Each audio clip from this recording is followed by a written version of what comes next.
Hi everyone. It's really good to see you all. I missed you guys loads while I was away, for those of you I haven't seen. And for those of you I saw last week, welcome back. Tonight's topic involves some disgusting pictures. Okay, I'm just going to give you guys fair warning. And I left out some of the videos about the parasites, but I've had requests, so I'll probably bring them back in just to give you a chance to ooh and ah. The most important thing before I start tonight is to say that this is a spiritual conversation. This is not a medical conversation or a scientific conversation. Okay, I'm not a doctor, so any advice you take or follow from here, it's on your own responsibility. Does that make sense to everybody? Yeah. I'll do that after. Okay, so I'm going to tell you guys a little bit about my journey with food. I got incredibly ill in my teens. I used to be a swimmer, and I was exposed to a lot of chlorine, a lot of fluoride, a lot of chemicals. I used to train twice a day. So I used to get up at 7 o'clock in the morning, hit the pool for an hour, and then head to school. And then again after school, I'd probably have another training session at the gym, and then I'd have another hour inside the swimming pool. I was drinking on average 2 to 3 glasses of chlorine every day. Okay, and this is before I even got to 11 or 12 years of age. By the time I hit 10, I already had an underactive thyroid. By the time I was 12, I had chronic urinary tract infections. By the time I was 15, I had chronic candida as well. And I also had dyslexia and dysgraphia. Okay, so I had a really bad case of chlorine and fluoride poisoning. That's not what the doctors told me. The doctors told me I had an underactive thyroid, I had candida, I had urine infections. They didn't even click onto the fact that I was being poisoned. Does that make sense to everybody? Yeah? They had me on a lot of antibiotics. They put me on antibiotics for almost 7 years of my life every day, just to add to the chemicals I was already getting. Okay? By the time I was 19, I could barely get out of bed, and it got so bad that I actually had to give up university and law school for a year. And I was still taking the antibiotics, I was still going to the doctor, I still wasn't getting better. And then one day, I heard my angels in my head saying to me, and it was Archangel Raphael that came through, because he's the healing angel, and I'd been praying for help because I just couldn't face life anymore. If you love sports, if you're a healthy person, the idea of being stuck in bed for months at a time isn't something that's easy to live with. It's something that's very likely to push you into things like suicide and depression and anxiety. Makes sense to everybody, right? And I was already thinking, if I'm like this and I'm not even 20 years old, what's my life going to be like when I'm 20, when I'm 30, when I'm 40? My quality of life, it just didn't feel like life was worth living anymore, right? My ill health changed everything from my dreams for myself to what I thought I could accomplish. It affected everything about me. I'm a different person today, both positively and negatively, because of that really deep experience. And it's what awoke me to my own power to heal my body and to other people's powers to heal their body. The information I'm going to be sharing with you guys today is based on my own healing journey and the healing journeys I've helped other clients take when nothing else has worked, which is normally when they land at my door, right? They're not easy healing journeys, because normally when someone lands at my door, they've already gone through the rigmarole, they're already broke, they're already exhausted, and they're already very sick, and they've already trusted a few other people who have let them down. Okay, so I'm not saying any of this stuff lightly. I'm also not saying that everything here works for everyone. Okay, I'm saying that the therapies here worked for me, and they work for the vast majority of people that I work with them through, or that I send people to work those therapies through. Okay, a lot of what I'm going to be talking to you about tonight is just going to be about why your body needs to be cleaned and detoxed, and how it gets so full up of stuff in the first place, and how it's happening very passively at the moment without anybody realizing what's going on, and how what we think is normal health-wise isn't normal health-wise. So here's me at 19 years of age, and I had to drop out of university because I literally can't get out of bed in the morning. I have pain shooting down the inside of both of my legs. I haven't been able to make love with my boyfriend for 2 years because of the urine infections and the candida. And I'm carrying a lot of excess weight at that point as well. I'm about a size 16/18, okay? And I'm in my bedroom, and I've been praying for about a month after reading Doreen Virtue's books about angels, saying, please help me. And I had this really vivid dream with Archangel Raphael standing in it, and he says really loudly, only eat green food. Stop taking everything else, only eat green food, okay? And I saw him, it was almost like like my antibiotics were in a bubble, and chemicals were in a bubble, and different like meat and dairy and sugar were in a bubble, and it was like he was cutting my cords to all of those different addictions to food and all those different chemicals. And he filled my whole body with green light, and he kept saying, only eat green food. And I woke up that morning and I said to my mum in the kitchen, I'm not taking the antibiotics anymore. You know, I'm done, I'm gonna stop. And she said, I'll take them with you. She was really, really scared for my health. If on all those medications I couldn't get out of bed, and in her head those were making me stronger, what would happen to me if I stopped? Right? And I remember crying because that was one of those moments in life where I knew how much she loved me. She was willing to poison her body with me, right? Or go through suffering with me just so I wouldn't give up on life. But the message I was getting was really, really strong. And the message was, these things are harming your body. And I didn't have any idea what was really wrong. I didn't have any idea why I was really sick. Right? It was a long time before I would discover that it was to do with chlorine, that it was to do with pesticides, that it was to do with chemicals and toxins that were coming from different areas that I didn't know were present in my diet. Okay? But that's how I started, because from that moment on, I only ate green food. Okay? And this is the importance of divine guidance. What I'm going to share with you today is 100% divine guidance. Some people will fight it. Some people will ignore it. Some people will do a bit of it, and some people will ride the horse all the way home. Okay? Very few people answer the call. It's like what Course in Miracles says, every prayer you have is answered, and everybody's being called at any moment, but not everybody answers the call. Okay? Many people like me have to wait until you're ill before you start changing your diet. I would never have made the changes I made if I hadn't gotten very ill. Okay? And many people who are ill, because the detoxification process is not just a physical one, it's a spiritual one. When you've lost your health, like I did, for 10 years or longer, there's a grief process there when your health starts to come back, because you become aware of how much you've lost. It's a very emotional process. Your traumas do come to the surface. All the pain you're holding in your body releases as you detox the body. Does that make sense for everybody? Yeah?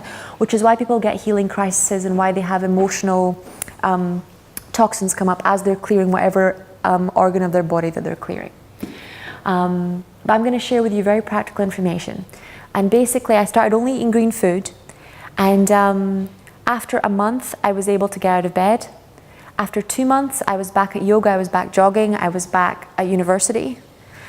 After 3 months, I started getting my hope for life back again. I still have what I have now. I still am very scared of eating foods that aren't on my I'm allowed to eat list. Because sometimes if I eat things that I shouldn't eat, like sugar or caffeine, then symptoms come back. But the rest of the time, I'm pretty much healthy.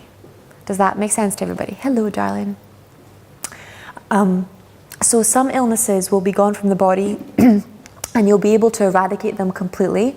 Some illnesses like diabetes, like what's called Alzheimer's, you will have to watch your diet for a long time, normally a minimum of 2 years. Same thing with cancer, AIDS, they require maintenance. Does that make sense to everybody? And it depends on the nature of the illness. Sometimes people regress completely and it never comes back.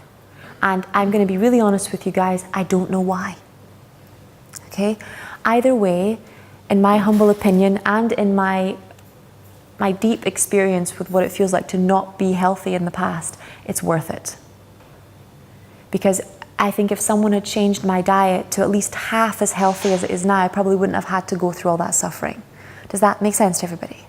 And I wouldn't wish this kind of suffering on anybody ever. And I don't think I've suffered half as much as many of the people on this planet who become seriously ill have suffered. Okay? So I'm gonna go for it. Also, the things I'm gonna say tonight can be pretty controversial. If they trigger you, I'm very sorry. It's not my intention, okay? My intention is to help you guys heal as much as possible. Okay, so everybody here knows me. Okay, so Doreen Virtue wrote a book called Constant Craving, okay? It's like Louise Hay's You Can Heal Your Life for food. Any food you want. There's a chapter in that book, I think it's chapter 12 or chapter 8, I can't remember because I'm on my Kindle, so it's not easy to see the beginning of the chapter, has every single food and why you're craving it emotionally. Okay? I've just made a short summary of what that book says here, but it really goes into depth on the spiritual issues that are behind food.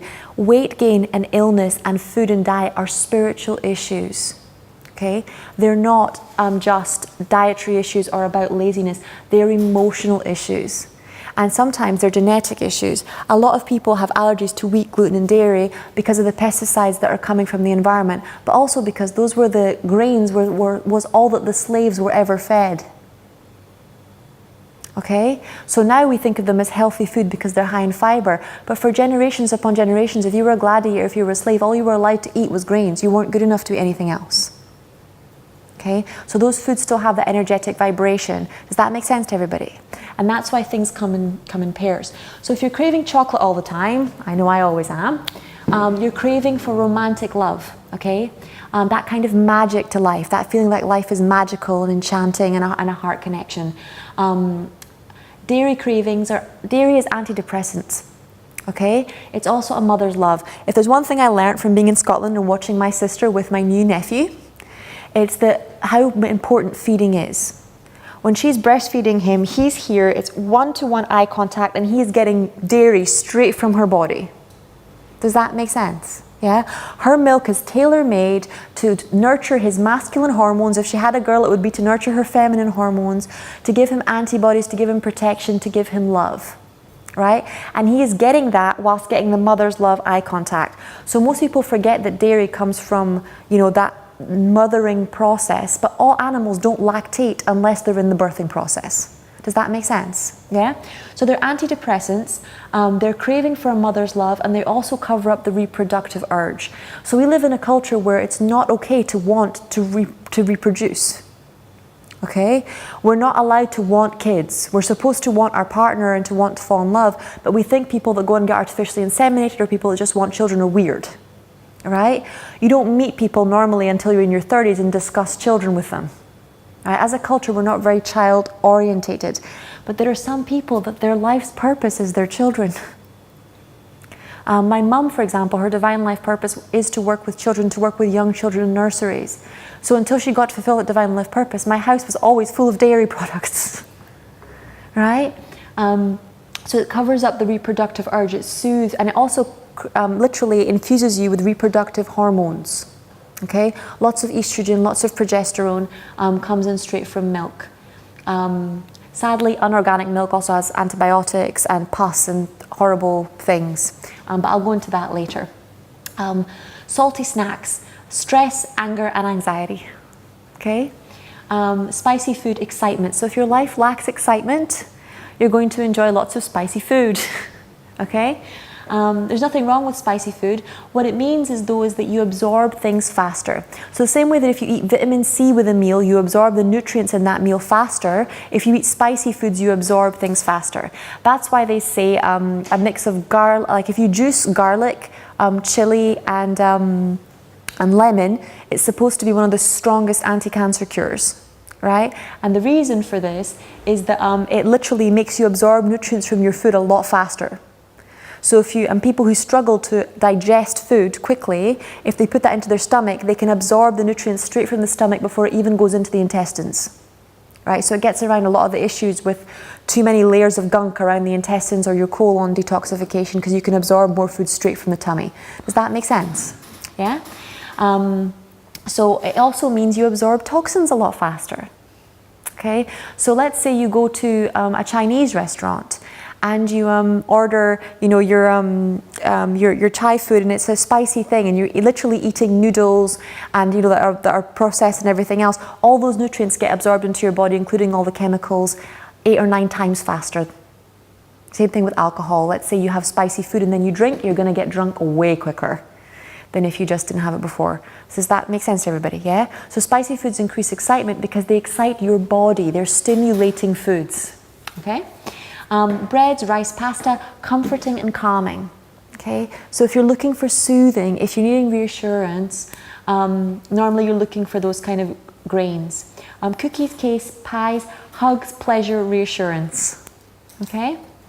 High-fat foods, and these are my descriptions as opposed to Doreen Virtue's, but high-fat foods are loss, loneliness, grief. Okay? What high fat does is it fills space. If you think about an oil, it fills space and it clings. Oil clings to things. It's got a neediness to it almost. Yeah? So when you crave high-fat foods, it's because you're literally normally people are trying to cover grief. It's why so many illnesses, I believe, are associated with grief, because people start eating a lot of high-fat foods right after they go through grief to kind of try and numb the pain of the loss and the loneliness. And then high-fat foods in the body are incredibly dangerous. Okay? And candy. So candy is a lack of rewards in life. If you don't get any promotions at work, if it's been a long time since anybody recognized the effort you made, if you don't get regular praise, you're going to crave candy and excitement and humor. Does that make sense to everybody? Yeah? So that's just a very superficial glance at what the different foods represent. Okay? And then you can dig deeper in yourself or through different sessions as to what works in different people. But does that resonate with everybody? Yeah? I'm going to move on to the next one. Okay. So where can we get toxins from in our diet? Because I had a pretty clean diet even before when I was a swimmer and all the rest of it. By Western standards, I had a clean diet. I wasn't at McDonald's every weekend. I didn't drink. I wasn't on a large number of drugs. I didn't eat chocolate bars and stuff every day. I was on a steady diet of soup, rice and black beans, which is a very Brazilian thing, and occasionally meat, chicken, fish, dairy, 2 or 3 times a day. But it wasn't a bad diet as far as Western culture is concerned, okay? And many people have had a much worse diet than me and didn't get ill. But if you look at where all the different toxins are coming from, you start to see how your body can become overwhelmed. Okay, and you can be getting toxins from places like me, from the swimming pool, that you don't even realize you're getting toxins from. Okay, your skin will stop the amount of chemicals you absorb from a swimming pool. But if you're a professional swimmer, or you're training like I was, you will have to swim a lot underwater. And you're also going to try a lot of new things underwater, like diving. And like things, everybody know what tumble turns are? Yeah? So tumble turn is when you go to the edge of a swimming pool and instead of just flipping, you go under the water, flip, twist and come out, and it decreases your time, the time it takes for you to swim a length. It can be the difference between winning a race and losing one. Does that make sense? Yeah? But it also means you literally have to turn upside down underwater. And normally you're supposed to breathe as you come back up. But when kids are learning, they tend to take the gulp of air straight after they turn. So they tend to drink a big gulp of chlorinified water before they even mean to, okay, when they come back up. But these are all the different sources of toxins that are visible, okay, and where they come from. So obviously fluoride in toothpaste, okay, if you're still using fluorinated toothpaste, please stop, okay. Fluoride in toothpaste is not the fluoride that's good for you. Okay, there is a type of fluoride that's good for you. This is not it. A type of fluoride that's good for you, you'll find in fruits and vegetables and plants. You will not find in toothpaste. It's a poison, okay? It's actually because the companies after World War II didn't know what to do with all the fluoride they had left over, and then they sold it to the dentistry companies because they discovered fluoride whitens your teeth, okay? But fluoride is very, very dangerous. Hello. Okay, tin poisoning. So tin is it releases chemicals into your drinks as you drink them, especially if you're talking carbonated drinks just sitting there for hours, okay? A lot of tin contains aluminium. Coca-Cola bottles contain aluminium. Pans in the kitchen can be made of aluminium, okay? They release aluminium into your food. Aluminium has directly correlated to causing Alzheimer's, to causing memory loss, okay, and to causing gut problems. Okay? If you have aluminium pans, for the love of God, throw them out. Okay? Aluminium and parabens, we already talked about this. They can be in sprays, okay? So deodorants, because they stop you from smelling, okay? And they can be absorbed straight through the skin. Chemicals that dry cleaners use, or that people use when they're washing detergents and food. Flame retardants. So when they put flame retardants in sofas, not in the R1, but there are different sofa companies that do, they have chemicals in them that can literally mess with your body chemistry. Insect pesticides, we talked about them with organic food. In the US, it's 21 billion tons of pesticides are used every year. Okay? So organic food has already been weakened because the soil is weak at the moment, and there's a lot of pesticides being transferred from the bugs from one plant to another anyway. But they're a lot better than actually having an extra 15 tons of pesticides. Okay? Have you guys seen the Facebook video about how McDonald's chips are made? Right? So McDonald's want these really big potatoes because they want their chips to kind of sprout out of their little red Happy Meal things. So it has to be a specific kind of potato where the chip sprouts right out. Now that means they have to grow a lot of extra potatoes, right? The potatoes are so toxic when they come out of the field. They have to be put in these giant warehouses and left for 3 weeks before humans are allowed to touch them. Okay, the people who work in the farms actually have to wear full body suits like you do if you're going to the moon. Right? And then we go over and it's £1 to buy a pack of potatoes, but they have those pesticides in them. Does that make sense to everybody? Yeah? So you may not think you're getting toxins from your food, but you are getting toxins from your food. I'm really sorry that I'm triggering everyone right now, okay? I can feel it. I'm sorry. I will clear all of this. I'm just bringing it all to the surface, okay? Ammonia and manganese from alcohol, many other things from alcohol. Alcohol in itself is not good for your liver. It causes many problems inside the body. Drugs, guys, things like cannabis and cocaine, and not because the drugs themselves are a problem, but because a lot of the dealers mix them with things like washing up liquid and other stuff because they don't want to give you pure drugs. Does that make sense? Yeah, the pure stuff like CBD oil and stuff, it's very good for you, but the stuff that you can buy in the street in London, you have to be very careful if you're going to go there, right? I wouldn't recommend going there, period. You don't know what's in it. You wouldn't buy something that wasn't organic and that didn't have a label on the supermarket shelf. I wouldn't buy it from someone on the street either. Does that make sense? Yeah, that might have to be cut out from the video later on, but I don't care. Cigarettes, over 4,000 chemicals a pop. Okay, fish, lead, mercury, cadmium, heavy metal poisoning, all of the pesticides that wash off the fields into the waters, run into the ocean, they go into the algae, and the fish eat the algae, and then we eat the fish. Okay,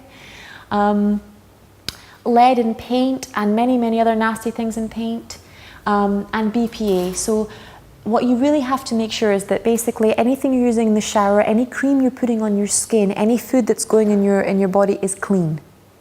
Does that make sense? Yeah?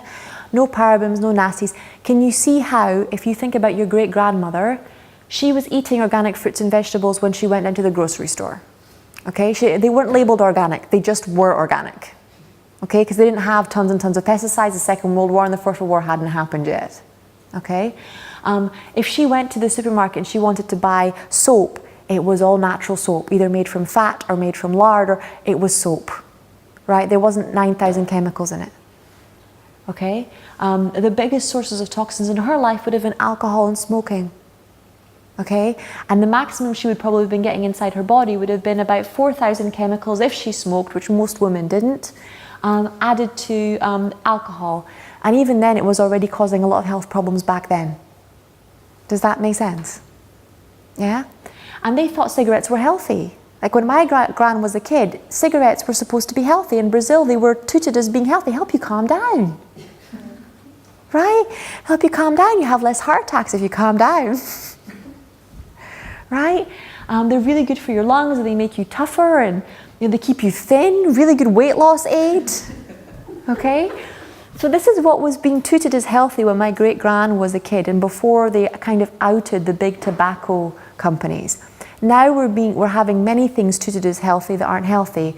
Dairy, meat. I was actually watching a video today where she was talking about a study that was done in 2015 by the World Trade Organization, that pretty much discovered that if you eat processed meat, so salami, sausages, the turkey that goes in the sandwich, for every 50 grams of processed meat you eat, which is 1 hot dog, you become 25% more likely to have colon cancer. Okay, so processed meats are carcinogenic. Processed dairy products are carcinogenic. It's not a discussion. They're not a good source of calcium. It's the wrong kind of calcium. It actually just makes your body more acidic. The kind of calcium you need, you can only get from fruits and vegetables. Does that make sense to everybody? Yeah? And there's a really good documentary on food on Netflix and online, and on it they're talking about the difference between eating dairy products, not eating dairy products. And one of the things that the man says, which stuck with me, and I watched it about 3 years ago now, is that milk is baby cow juice. It's designed to turn a baby calf into a huge, pardon my language, motherfucking cow. Right? When you think about drinking, if someone says to you, here's like with my little nephew, if someone said to me, here's a cup of breast milk, how would you feel about drinking that? Right? Most people are freaked out, right? Because they're not 2. Most people are even freaked out if you're still breastfeeding your 5-year-old, right? And that's normal nature-wise, okay? You're drinking the milk of a creature that's supposed to become 7 or 10 times your size.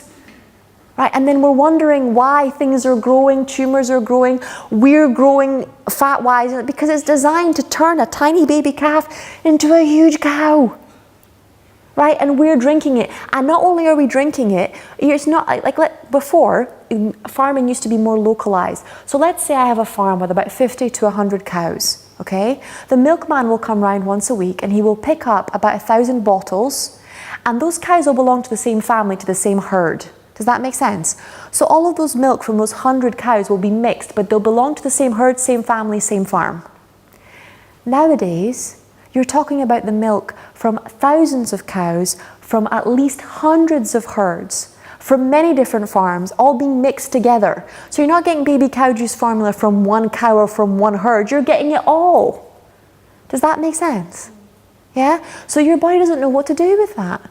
You drink the milk of one cow, your body's like, okay, I can process this. You drink the milk of 1,000 cows, it's going to get a bit confused.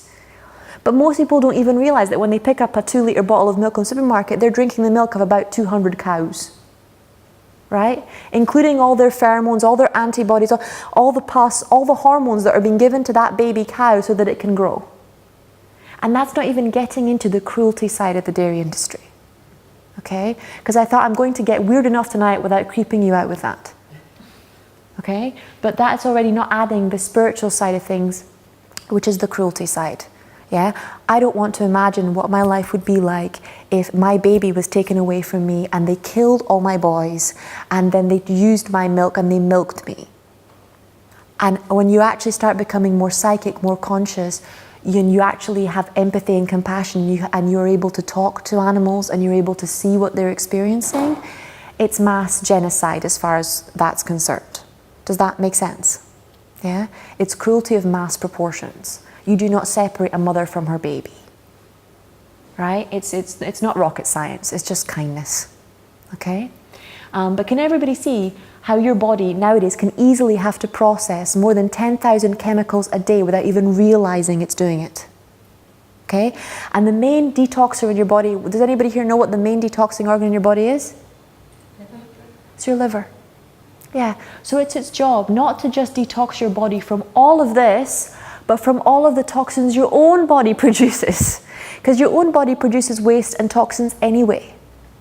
Okay? So what happens when your body already has its own toxins and its own hormones and stuff to get rid of, and then you add an extra 10,000, is that your body puts your toxins on the back burner and tries to get this stuff out as quickly as possible. Which works if you're getting a little bit out every day. If you're not, if you're only kind of like running on empty, let's say I'm getting exposed to about 4,000 or 5,000 chemicals from outside of my body a day and about 2,000 or 3,000 from within my body, and it's way more than that, okay? Every day my body and my liver is able to get rid of about 10,000 chemicals, right? That means that there are 5,000 to 6,000 chemicals being recycled into my bloodstream and into my body. That means I've got estrogen, progesterone, testosterone, cortisol that's days and days old running through my system because my liver doesn't have a chance to get it out. Does that make sense to everybody? Yeah? Can you see how if you have stress hormones that are 3 or 4 days old, that might lower your vibration a bit? Yeah? How if literally the cortisol you produced the last time you were stressed 5 days ago is still in your body 5 days later, you're still not just energetically carrying it, but biologically carrying that anger. Okay? So it's not just your energy that needs to be talked, it's definitely your body. Okay, this is the fun bit. Okay, so disgusting facts number 1.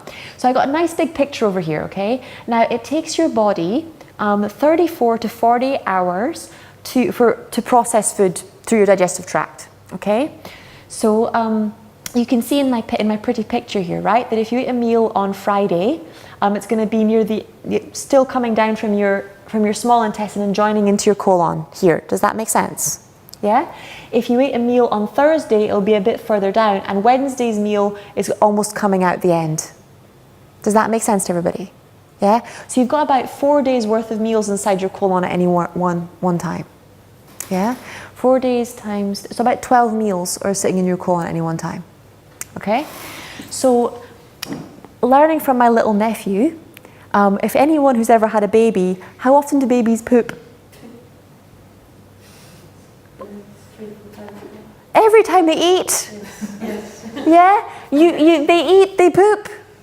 It's really funny. It's actually like that. They eat, they poop. And that's the rule about eating. Every time you eat, you should poop. Okay? Now, this is the disgusting bit, okay?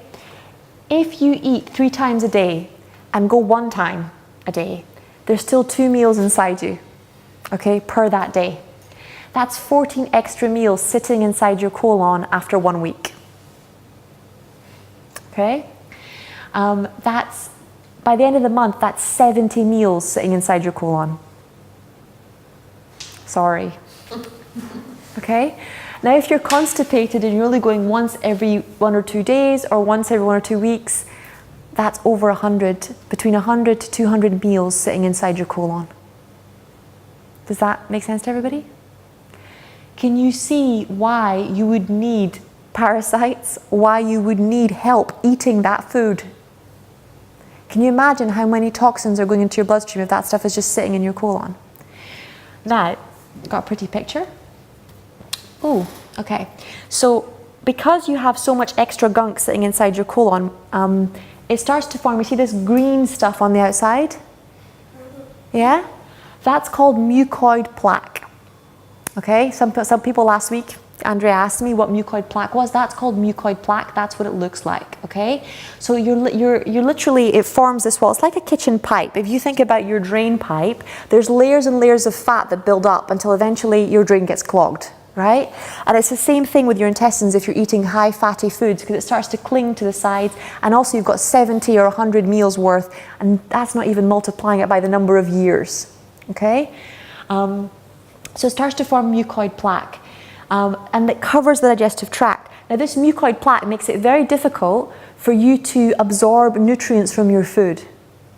Okay, so the job of your colon is to literally take any nutrients that have been left inside your food after the small intestine, large intestine have had a go at it, and put it back into your bloodstream and to hydrate you, okay? Do you think you're going to be able to absorb the right amount of water from your food, the right amount of nutrients from your food, vitamin, if your colon is coated in this?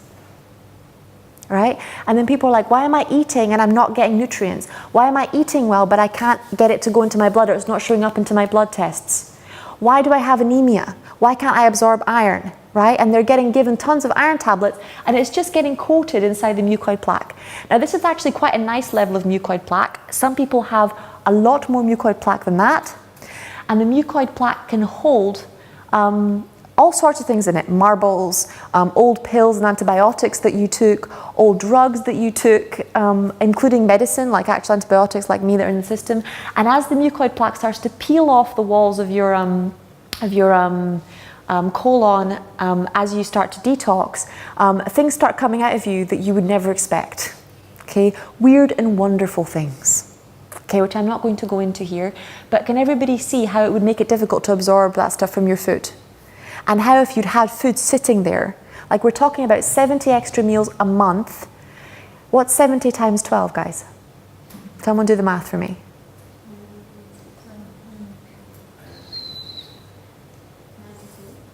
Yeah, that's 920 meals a year sitting inside your colon. So the average person carries between 5 and 25 pounds of poop, basically, right inside their body. Okay, that's a lot of extra food. It's a lot of extra nutrients. It's a lot of extra toxins. Okay. Now, when you have all that extra toxins inside your colon and it's going into your blood, what organ's job is it to filter all the toxins out of your blood? Your liver, right? Your liver knows that all this stuff is getting stuck inside your colon and you're adding more every day, okay? So what it does is it starts to create liver stones, or they're called gallstones, so that they look like this, right? Now, they're really clever because they prevent these toxins from going back into your blood. They buy your body time, they buy your liver time. Okay, and they allow you to store toxins in a safe way that doesn't create sepsis, that won't poison your blood. Does that make sense? Yeah? They also help you to regulate your mood. On the other hand, the more stones you have inside your liver, the less bile it produces. Bile is how your body is able to detox. Okay, it's what your body does with all the toxins it absorbs from the food. Your liver turns it into bile, puts it back into the digestive tract, and you poop it out. Okay? If your liver can't make bile, you can't get rid of toxins. Does that make sense? The other function of bile is to digest food, to literally mush up and dissolve partially digested food, because bile is really, really acidic substance. Does that make sense? If you've got food going into your intestines and it's not getting bile poured on top of it in proper amounts, right? Then you have partially digested food going into your gut, which means you have gases, right? Like methane and like ammonia being produced inside you and being released because gas can travel through your body. Okay, if I produce gas inside my liver, if I produce gas inside my intestines, part of that will travel out into the bloodstream. Does that make sense to everybody? Yeah? Just like when I have gas inside my lungs absorb the gas and it passes into the bloodstream, so gases are passed extravenously through organ walls as well. That's how you get oxygenated. You don't have tiny lungs in your hands.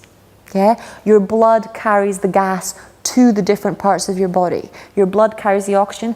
Your blood also carries not very nice gases, okay, when you have them being produced inside your intestines because you didn't produce enough bile. When you do a liver cleanse, this is what will come out of you. Okay? The average person, if they have a healthy diet, has 14,000 of these. If you have an unhealthy diet, you're talking 36,000 or more. That's called fatty liver disease. Okay? That's what most alcoholics are diagnosed with by the time they're 50. Okay? But everybody has these stones. Now what they found is if you cleanse your colon and you cleanse your liver, the two major organs in your body in charge of detoxing, you live a lot longer, you're a lot healthier, chronic illnesses tend to disappear within a matter of months, and energy starts to flood back into your system. Because you're not constantly carrying all these toxins around with you, you feel heavy. Can you imagine going for a run if you're carrying about 15 pounds of poop and a good 2 Sainsbury's bags full of stones in your liver? Right? Okay, it's hard going. Sorry, I'm being disgusting, but it's got to be done. Okay, this guy is called Andreas Moritz. He's the one that came up with the liver cleanse. Right? It's at the moment one of the only known ways for you to get the stones out of your liver without an operation. It's cheap, it's free, it involves grapefruits, olive oil and Epsom salts, and you can do it anytime you like. Right? But it is literally like having an operation, and you will see the little gallstones come out in your poop the next morning. Okay? You'll normally feel angry because the liver is the center of your anger and of your power, but you'll also start to feel more powerful because the liver is the seat of your personal power. The more you detox your liver, the more energy is going to flow through your solar plexus chakra, which makes sense to everybody, right?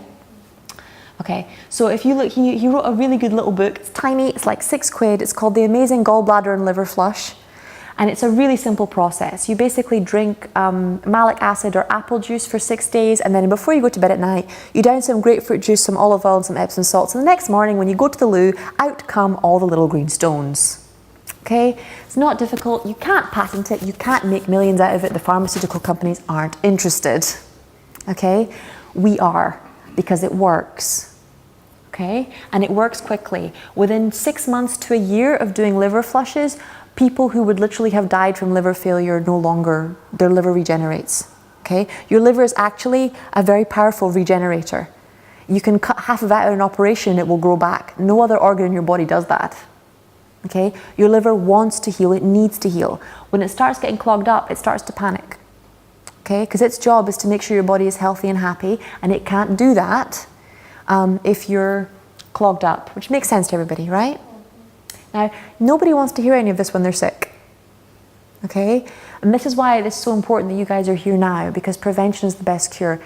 If you're like me, if you're already ill and you have to face this amount of information overload, okay, and this amount of change, when you're already in overwhelm, the marshmallow experiment looks like a joke. Has everybody heard about the marshmallow experiment? No? It's about your ability to have self-control and will. And basically, they tempted children with marshmallows, which is quite cute. They had kids sit at a table, and basically they said to them that if they didn't eat the marshmallow now, they could have 2 marshmallows later. And if they didn't eat 2 marshmallows later, then they could have 3 marshmallows, and they would see how long the children could withstand not having the marshmallows, right? And then they realized that if they stressed the children before they gave them the marshmallow test, the children were like way more likely to eat the marshmallow right away. Right? And that if they didn't stress them, the kids had a lot more willpower and self-control. Okay? And it's the same thing with this. If you do this stuff before you get ill, before you're in overwhelmed, before your body's failing, it's way easier because you're not dealing with the extra stress. Does that make sense? Yes, Sandy? When you're doing these flushes, do you have to go on a special diet or fast? According to Andrews Moritz, all he says is for the week that before you do it, you only eat vegetables and grains. So pretty much a vegetarian / vegan diet. So nothing special really. He actually says vegetarian diet to do the liver flush. So you can still be on your dairy products. This one's really, really simple. The Gerson therapy is a bit more difficult, but his therapy is really, really easy. And I've put a few of my clients on it, and it's really fun the next morning. I think parasites are fun, and watch little green balls floating about in the toilet is really interesting. How often can you do this then? He recommends doing it at the turn of the seasons. Okay. So doing it in the spring and in the autumn, but not any sooner, no more than 1 a month. If you're very ill, if you have been on a lot of chemicals, you know, like chemotherapy or, you know, like me, like antibiotics, because that counts as a drug. As far as your liver is concerned, that's still a very powerful drug. It's still going to cause a lot of toxicity in your body. Yeah, no more than once a month, because you will feel like a big difference. You are literally doing nutritional surgery on yourself. And he does explain that inside the book. And he's got 2-hour-long videos on YouTube, totally free for you to learn and see how to do this. He's a really amazing guy. He was really, really ill when he was at the same stage in his life that I was ill at, and he came up with this to cure himself. Right? And he did. He's got perfect health, and he's had perfect health for like 40, 50 years of his life. Okay? That's him in his late 60s. Okay? So it's proof of the pudding. Okay, so it's important when it comes to fresh fruits and vegetables to eat the rainbow. This is another very superficial thing, but it's a good place to start. Okay, whilst you're still eating grains like you know, potatoes, rice, and all that stuff, switch to organic as soon as possible. Get the pesticides out. Okay, it's easy. It's really not expensive, and it's not worth your health. It's not worth your health, it's not worth your kids' health, it's not worth your family's health. Even just decreasing the amount of pesticides in your body is going to make a huge difference to you and to your cells and to your DNA and its ability to replicate. Okay? Your ability to literally clone your own cells will increase the less nasty chemicals you have in. So white vegetables, mushrooms, onions, cauliflower, all of these contribute to bone and joint immunity. So you're looking at the immune system. Yeah? Some of it's in your gut, some of it's in your bone marrow, some of it's in your lymph system, your immune system. Okay? All the white stuff helps to clear that out and to restore it to balance. Green is cellular health. So for example, if the gut lining of your intestines can't regenerate itself, you need more green, right? Red is heart and blood. So if you want to clean out your heart and blood, you're looking at peppers, tomatoes, strawberries, raspberries. All of these help with hormone balancing, with blood cleansing, with clearing. Purple increases longevity, brain health, nervous system. Orange is eye and skin inflammation.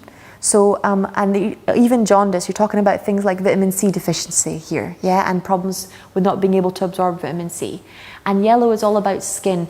So if your liver can't handle any more chemicals, what does it do with the extra toxicity that it has? It can't throw it into your blood because you get sepsis, so it throws it to your skin. Things like psoriasis, hair loss, a lot of it happens because your liver's on overload. Does that make sense? Your skin is the second biggest, is literally the biggest organ in your body after your liver. Skin is the biggest organ, period, but actually internal organs, your liver is like the biggest one, right? And then your skin is like the biggest area-wise, but your liver's the biggest organ as in like the ones that are inside you. Does that make sense to everybody? So if your liver can't handle it, it throws it to your skin, okay? So you start seeing skin and stuff problems show up. So the more you start to eat raw fruit and veg, the quicker things will clear up, the happier you're going to be, and the more regularly you're going to start going to the toilet. Okay? You should be going to the toilet between 4 to 5 times a day. Okay? Period.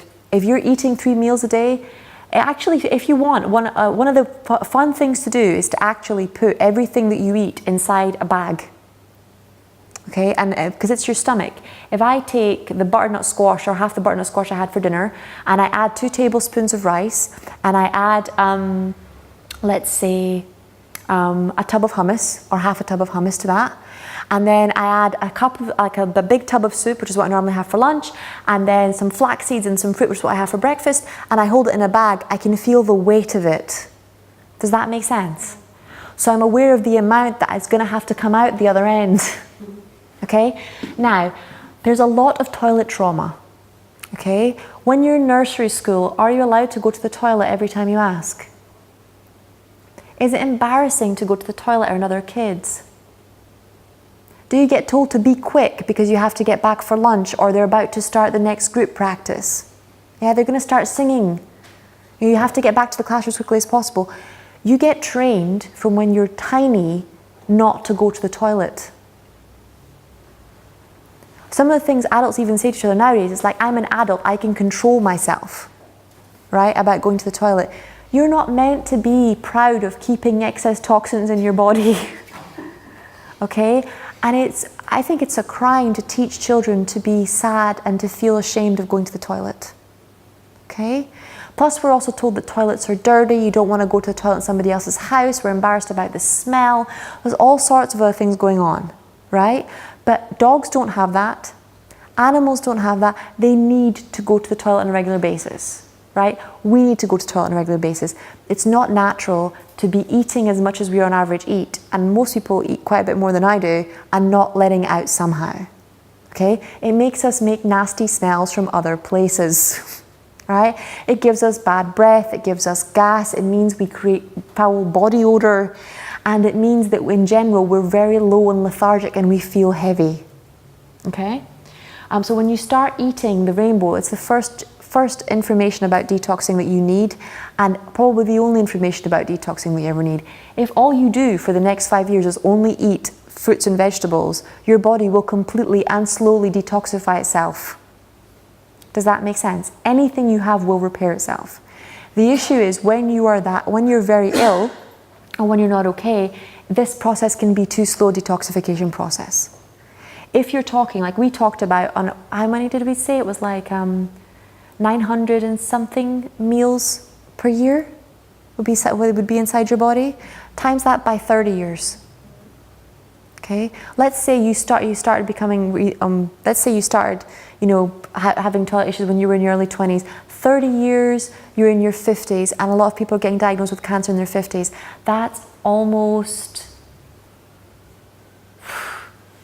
it's a ridiculous number of meals. Can you see how much toxicity would be stuck in that person's body? Can you see how they don't have 7 years? Does that make sense? Yeah? They don't have 7 years to get all of that poop out, right? They literally aren't maintaining anymore. They have to get rid of stuff because they've got so much extra gunk in there. Okay? So when you start eating healthily, if you start now, then it's a lot, you just don't get things that you were going to get. And angels are really into prevention. Creators really into prevention. Just a couple of months ago, I had Creator start talking to me about doing colonics and about doing a juice fast. And I was like, why? You know, I really don't want to lose any more weight right now. You know, I have a really good diet in the first place. And I went to bed that night and I had a dream about having a stroke in my 50s because the veins inside my legs had build-up of stuff inside my arteries. So they were showing me that already now I was creating the health issue that would manifest in 30 years' time. Does that make sense? And that if I did what I was being guided to do, I wouldn't have a stroke, I wouldn't have those health issues. Steve Jobs, he died of cancer. He died of pancreatic cancer. Cancer is similar to human beings in the sense that it has to multiply. Okay, it takes time to grow and to multiply. So he died in his mid-50s from cancer, and he died from having just under 200 cancer cells inside his pancreas. Okay? Do you want to know what age his first cancer cell would have shown up in his body to have died at that age from the cancer? 23 years old. His body at 23 years old was unable to stop cancer from forming and reproducing, but it wasn't visible to us until he was in his 50s. Does that make sense? So chronic illness and terminal illness does not happen overnight. Okay? And when you get guided to detox now, it's your angels and your higher self trying to save you grievances later on. Okay? Yes, Sandy? 23 years old, and he was 50 when he contracted cancer. No, he was 50 when he passed over. Okay, so...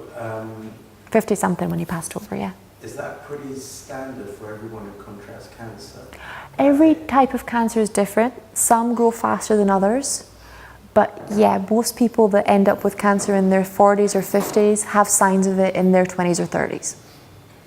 Obvious signs. How do you know who's 23 instead of together? No, scientifically they can work it backwards from the number of, from the amount that he had. Because they know how fast the different kinds of cancer metastasize and grow. So they can work, once they know you have cancer and how much of it you have, they can work backwards in time to find out when it started. It's like once they find out you're pregnant, right? They can tell when you got pregnant. But before they know you're pregnant, they don't know what time. Right? They can work backwards because of their advanced maths. I can't because I'm not good at maths, in case anyone can tell. I can't even multiply how much poop you have. But they're very, very good at that. And they know from studying the different cancers which ones grow how quickly. And they will tell you why and how. But does that make sense to everybody? Yeah? I'm really not just saying that. It starts to show up a lot earlier. For example, Alzheimer's also runs in my family, right? And my angels already showed me ages ago cutting back on sugar. They asked me to give up sugar almost 7 years ago now. Okay, and if you study sugar, you can see how it manages to pass the blood-brain barrier and mess with your brain chemistry and cause problems, okay, with your production of brain proteins and different plaques. This stuff isn't rocket science. Eating vegetables isn't difficult to do. If you don't like how vegetables taste, for God's sake, green juice, okay, or blend, okay? Just getting them in there as quickly as possible. Okay, so this is a chart made by Marcus Patrick, and he does the hot body diet, and there's a lot of very hot people on that website, just so you know. And he has this chart on his website, which I thought I'd share with you guys today, but because this is just the spiritual side of it, okay, and the different vibrations and how different foods and stuff that stuff has. So literally, he's quite melodramatic, but basically he says if you're eating hot dogs, burgers, pizzas, burritos, you know, poultry, dead animal tissue, then literally he's got written there death. It's big red letters, it just says death, right? It's only a matter of time. The next level up is, dead flesh. So You are alive, but your body is sluggish, lethargic, parts of you aren't really working. And that's eggs, cheese, cream, milk, butter, lard, you know, cakes, cookies, scones. They're not as bad as like high processed meat products, but they're still causing your body a lot of stress and a lot of excess toxins. The next level is cooked vegetables. So it's cabbage, lettuce, spinach, peas, kale, that's cooked until the life force is gone. Anybody ever been fed that at Thanksgiving dinner or Christmas dinner? Yeah? You get the Brussels sprouts that are so dead, they're practically wilting over the side. It's like, no, someone really didn't like you. It was like, die, Brussels sprout, die.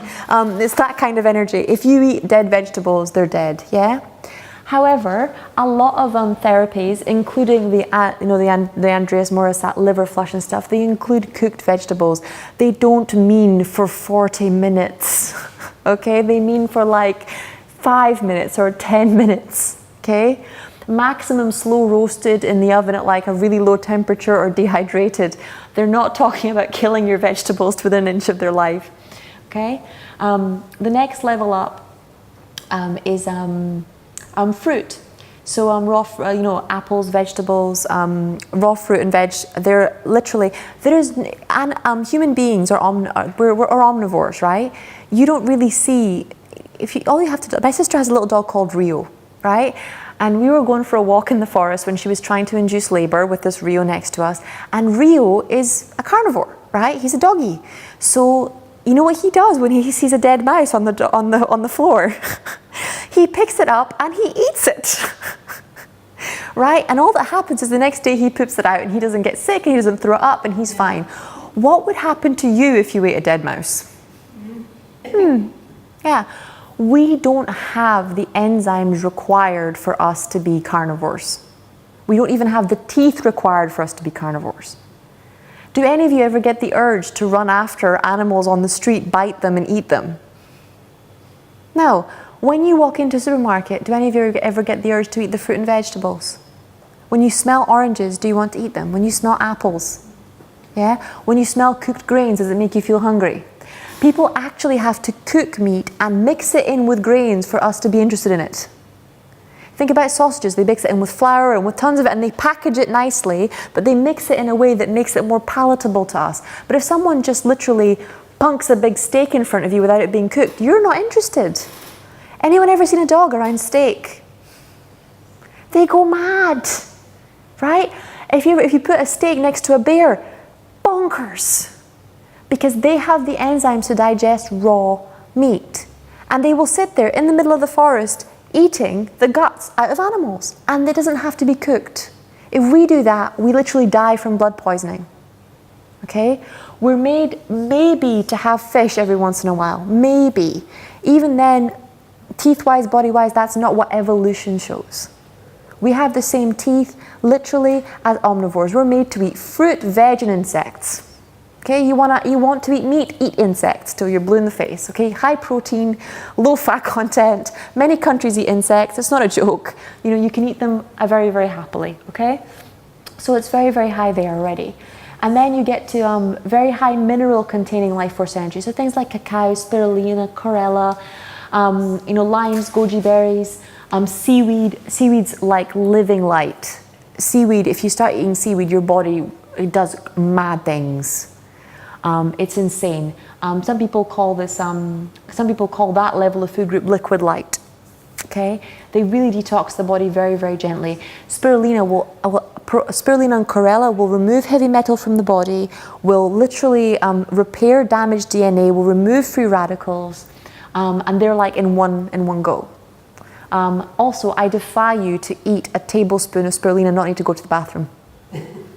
You will need to go to the bathroom less than half an hour afterwards if you eat a bunch of spirulina or chlorella, right? Because it detoxes you, right? It repairs your colon, it throws gunk out. At the very top is wheatgrass, photoplanktons, chlorophyll, which is basically plants. Plants are amazing. Plants literally take light and turn it into matter. That's what plants do all day long. And we want to act like they're not spiritual, like they don't have a consciousness. They have proof that plants feel, that plants talk, that plants know what's going to happen. You know, they're really, and that's why a lot of people go into being fruitarian or vegans, because go into being fruitarian or liquidarians, because fruitarians and liquidarians, the ones who practice it as a spiritual practice, believe that fruits are gifts from plants that don't harm the plant. Okay? If an apple tree makes apples, it's a gift to the garden, it's a gift to the animals there, it's supposed to be eaten, right? It's not the same thing as cutting the arm off a tree. Does that make sense to everybody? Yeah? So fruits and vegetables are actually the part of the plant that the plant makes for you to eat. And it does that because before there were these buildings and before there were toilets, guess what? You would eat the vegetable, you would go to the toilet, and all of those minerals and all of those seeds would go back to the earth. Right? Just like birds. Birds eat seeds, birds fly, birds poop, seeds fall down, seeds grow. Right? They simultaneously refertilize the earth and regrow everything. Does that make sense to everybody? Yeah? So that's how it would work before. But can you see how it kind of works? It works its way up to kind of superfood stuff. Though in the beginning, people eat a lot of food. At the end, there's a lot of fasting and a lot of water and a lot less food. Right? Because you don't actually need that much food. 10% of the energy in your body comes from food, 80% comes from air. Okay? So it's more about how we breathe than what we eat. Right? Most of us breathe terribly, but that's a conversation for a different Tuesday night. Okay? And I think that's the end of it. Because the rest of it, I'm going to do questions and answers and prayers and downloads and stuff. So next week, we're going to be moving away from icky topics of conversation, and we're going to be doing the Akashic Records next week. It's all going to be 6 plane, sacred geometric shapes, past lives, future lives, interdimensional lives. It's one of my favorite topics. And we're going to be doing how to access the Akashic Records. The week after that is going to be family healing, then inner child healing, and then crystal and rainbow children. That takes us up to the end of August. But I'll have all the ones for September up before next week, so you'll be able to see them as well. Okay? But we'll all be here every Tuesday night. We're meeting here from now on. Just so you know, because this is the new place. We're not moving for another 2 years. Okay, so you're locked and barreled in here for 2 years. We're always going to be here on Tuesday night for 2 years. Okay, just so you know, and that's how it's going to be. Okay, so I'm going to show you. Do you guys like to see some of the icky videos? Yeah. Like whoop whoop whoop whoop. Give me a minute. Unhappy. So did you meet Pandora's Box? Those are checked out. Those stores are going to be in Pandora's Spa. They're all going to be here. It's here. Okay, cool. Yeah, Pandora. This is now Pandora Spa, in theory. I'm not sure where this has gone, or why it's gone there. Sorry? Just wiggle the one on the side of the laptop. I just did, and I wiggled the one on the back. Let me find you.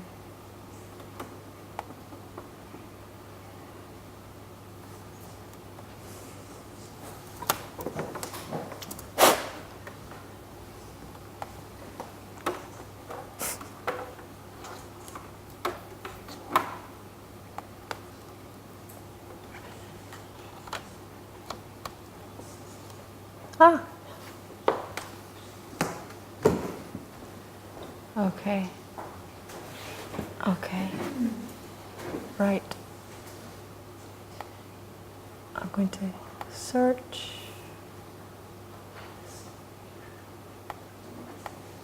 Give me a second. Okay, so I'll show you the scary YouTube video.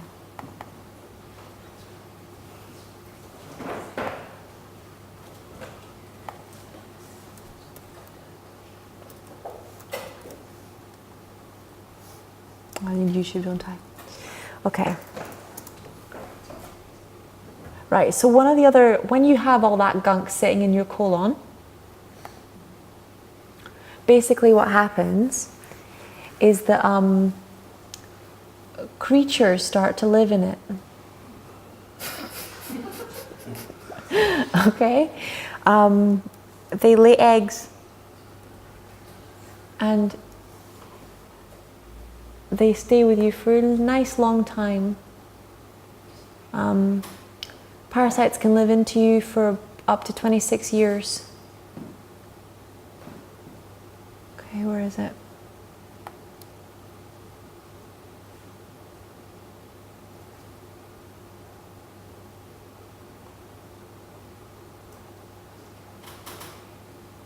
You recommend a liver flush to get rid of these? I recommend you do a colon cleanse first, then you do a liver flush.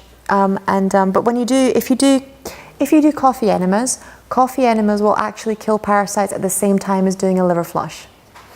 Okay. If you want to do it separately, and you don't want to do any enemas at all, then you need to do a parasite cleanse and a liver flush orally. Yeah, because you can cleanse your body orally without having to do any enemas. It takes longer, but it does work really well. Okay, so let me find it.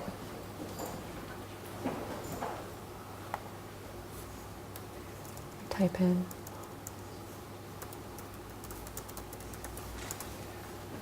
And the coffee enemas, for how long should you keep them daily?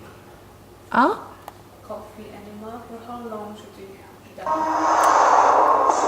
Okay, so okay, about to show you a really scary video.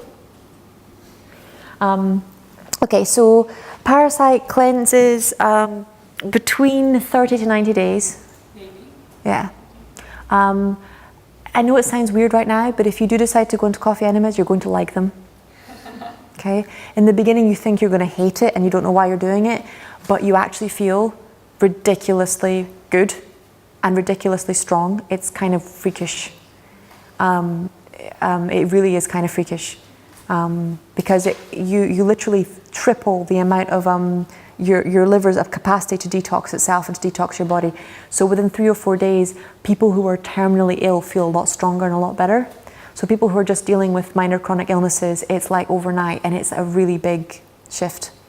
With an actual drops parasite cleanse, you're looking at the same 30 to 90 days. But the issue is that the issue is not the parasites themselves, because the parasites themselves will probably start dying depending on how big they are. Okay, because if you've never done a cleanse, you're going to have some pretty big parasites. Sorry, what's the process for the coffee enema?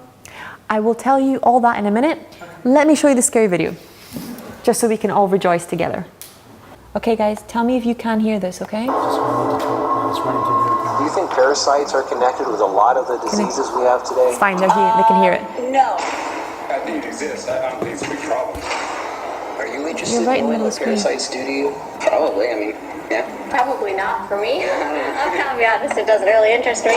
There's tons of people that have parasites and don't even know it. It's a big, very big issue. At the beginning, I didn't believe that I had parasites. People need to cleanse more often. I did. I had parasites. That was nasty thing. I was really shocked when I found out that this is something that affects every single living human, in fact, every single living organism on the face of the earth. I experienced parasites coming out of my body about 3, 4, 5 times. You could be leading a healthy lifestyle, you could be jogging, eating raw food, taking vitamins and all those kind of things, but these guys don't care. These guys are persistent, they're dangerous, they're deadly. They've been around for millions of years. They know what they're doing, and they're inside of all of us, and we're constantly being exposed to this. There's definitely a problem with it. There's a war going on. It's going on inside every one of us, and this is something that we all need to take very seriously. This is not science fiction. This is scary, it's real, and it's serious. Monsters living inside us, they eat our bodies and control our emotions, urges, and thoughts. A Discover magazine feature article said that every living thing has at least one parasite that lives inside of it, and humans have far more. This silent issue is so important, former President Jimmy Carter is putting intensive efforts into increasing global awareness of this serious issue.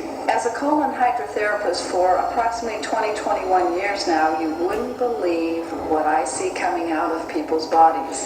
This is not just a third world country thing. Everybody has them. Even normal people with lots of money living in suburbia who take showers 3 times a day. If you eat sushi, you have parasites. 1 square inch of raw sushi meat can contain 10,000 parasite larvae and eggs that begin hatching inside you the minute you eat it. The most common kind is tapeworms, which can grow to 60 feet long and live in your intestines for decades. When I have clients that absolutely love sushi, I find that they have an inordinate amount of that particular problem of like clusters of parasites. If you have pets, you are guaranteed to have parasites. It doesn't matter if you're vegetarian, raw foodist, vegan, or macrobiotic. Even the healthiest and richest people on earth have parasites. You can't kill them all, only control them, because our bodies have trillions of cells which rely on helpful bacteria like probiotics to work right. If we kill all the organisms in our body, we kill ourselves. The secret is to keep the bad guys to a minimum.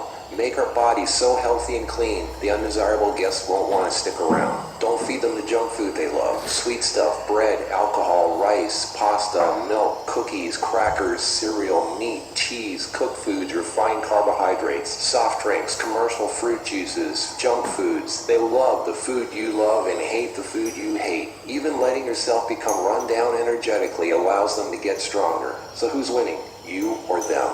There are hundreds of thousands of types of parasites, ranging from huge worms to the single-celled amoebas that can cross the blood-brain barrier and begin digesting your brain and other organs like your liver, heart, and kidneys. They are silent. They move very slowly so you don't feel them or know they're there. That's how they want it. If you don't know they're there, then you won't do anything about it. They are smart. Parasites are living alien creatures who live off of others. They eat your food. They poop their waste inside you, making your blood, lymph, and tissues toxic. We're living in their sewage. Did you know 1/3 of your poop isn't even yours? It's waste that's been pooped out by parasites. You think you're clean? Think again. Everyone has parasites. They're everywhere. It's almost impossible not to come in contact with them. They are in the air. You can breathe them in. A single handshake can transfer over 500,000 organisms. Makes you want to be OCD, doesn't it? Other people touch shopping carts, door handles, toilet seats, doorknobs, signature pens, daycare centers, diaper changes, and pets, which pick up tiny, unseen organisms from the ground they walk on, carpeting, grass, dirt, lawns, especially grass and lawns that have been used for defecating. Animals lick their butt and then lick their fur, and then you pet that fur, absorbing parasites directly into your skin, while others wait for you to put your hand near your face, where they enter through the nose, mouth, and eyes. They eat your food and use your body as a breeding ground, sucking you dry of nutrition, energy, and life force. Some worms can lay millions of eggs a day. If you break apart a tapeworm, the broken part can regrow into another worm. Common signs of parasites are you're tired a lot, sleeping problems, constant itching, weakness, headaches, lack of appetite, or hungry all the time, especially for sweet foods and carbs, flu-like symptoms, depression, skin problems, acne, arthritis, joint pains, eczema, dermatitis, sinus problems, breathing. Can you see why doctors find them difficult to diagnose? Coughing, It's just so much stuff, you wouldn't know where to begin. Sometimes alternating back and forth, mucus in your stool, irritable bowel syndrome, stomach aches, cramps, digestion problems, nausea, overly dry lips, vision and eye problems, gas, bloating.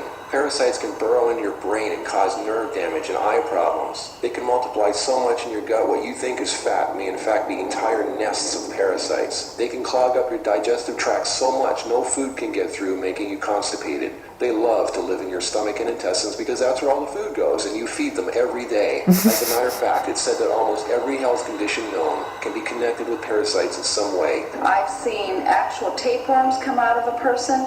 It looked like flat, long spaghetti strands. 2 of them. A 40-foot tapeworm can have 3,000 to 4,000 segments, each one of which can grow into its own piece. It can lay over 1 million eggs a day. If you are skinny and have trouble gaining weight, or have ever had a dog lick your face, if you have abdominal cramping or appendix pains, or liver, gallbladder, pancreas issues, or lung problems, you might very well be host to 1 or more huge tapeworms. Pinworms. If you have sleeping problems, itchy butt, joint pain, or female problems, those are common pinworm symptoms. Whipworms are a type of roundworm that secretes a digestive fluid that liquefies your colon wall so they can eat it. Over 1 billion people have whipworms. Roundworms look like fat spaghetti and are one of the most common human infections. 1 roundworm can lay 2 billion eggs per day, and they can live for years. There's a really, really big book in the bedroom. Can you grab it for me? The bloodstream and lymph system, and then make their way to the liver, heart. It's called Metaphysical Anatomy. Should be on my desk. Pass through the air sacs into the throat, causing uncontrollable coughing, where they are swallowed so they can go back down in the intestines where they lay more eggs and start the whole thing all over again. Roundworms cause pneumonia-like symptoms, breathing problems, chest tightness, asthma, heart problems, fluid retention, mucus in the lungs, nagging cough, digestive problems, stomach pains, cramping, nausea, bloating, malnutrition, protruding stomach, and intestinal blockages.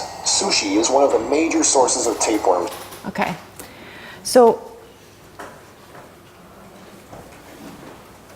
can you see why I was hesitant to show that one? Okay,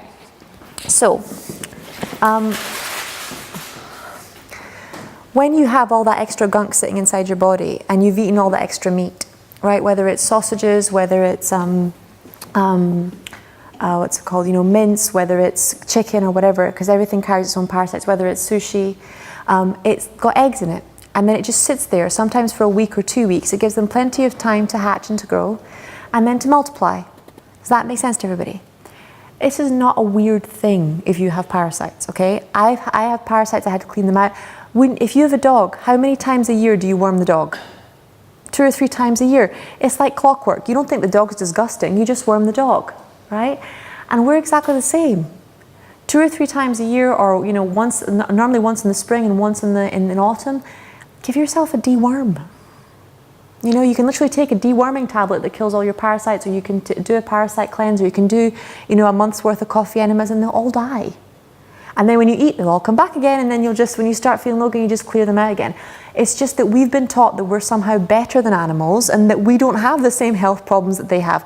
But anyone who's ever had a dog knows that if they don't deworm their dog's going to have parasites, their dog's going to have worms, right? Just because of what dogs come into contact with every day. And we come into contact with dogs, but also you can't go and sit in a park in London where 1,000 dogs haven't gone to poo. You know? So we're exposed to a lot of things that we're not even aware we're exposed to. Does that make sense to everybody? Yeah? Sorry, all your parasites are getting angry at me now because they're aware that you and I know they're there. So what I'm going to do is quickly find... Shall we do some downloads? And then we can just ask some questions to clear some stuff. Okay, let me find it. P.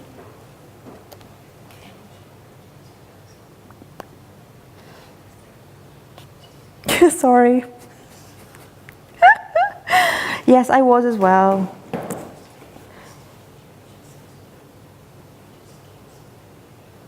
Yeah.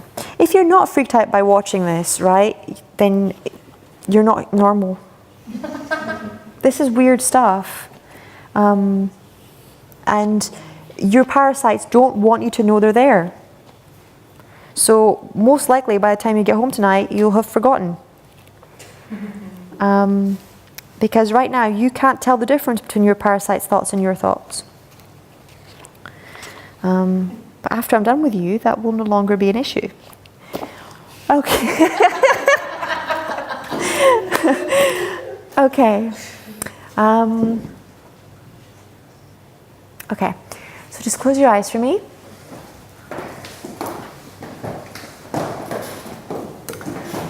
Okay, so can we download to you the difference between your thoughts and parasites' thoughts? Would that be okay? Yes. And your thoughts and the thoughts of viruses or any other illness that you may have had? Yes. And can Creator teach you how to tell the difference between what it wants and what you want in the highest and best way? Yes. Can Creator show you that it's how to live without having other beings or people drain your energy or suck you dry?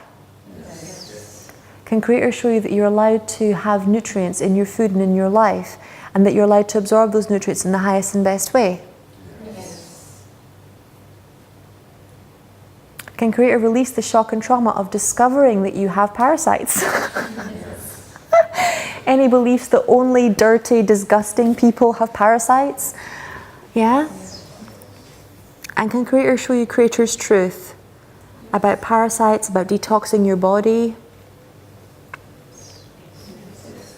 And that it's possible to do this with grace and ease.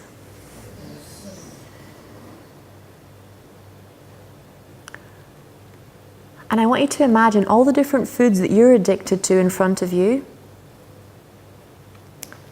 And just allowing Creator and Archangel Raphael to just cut those cords in the highest and best way.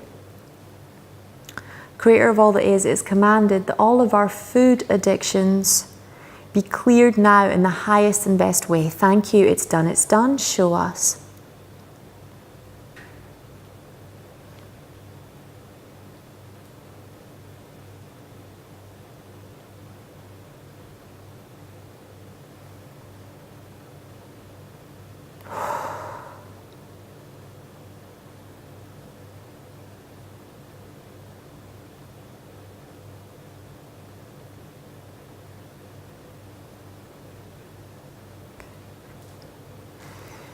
And can we release any beliefs that come from the collective consciousness about what's healthy?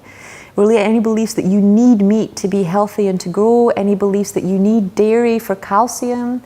And can creators show you that that's not true, that that was just the dairy industry and the meat industry, the same way the tobacco industry did this once? Yes. And can creators show you the highest truth about nutrition and food? Yes. And what to eat, when to eat, how much to eat, how to enjoy your food, and to know that you will grow and you will be healthy in the highest and best way. Yes.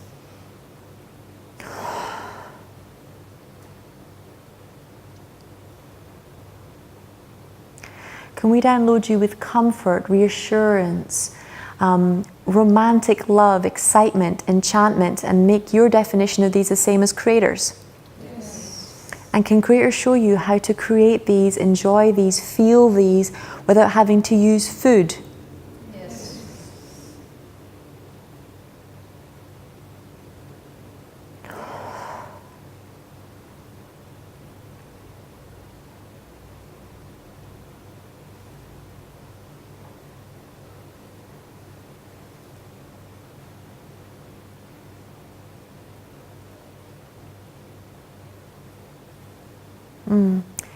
Can I release the hatred you have of your bodies? Yes.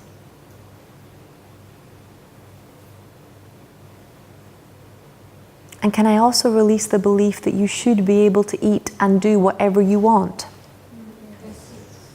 And can we make your definition of what you want creator's truth? Can creators show you the difference between what you think you want and what you actually want? Can we align your desires with creator's desires?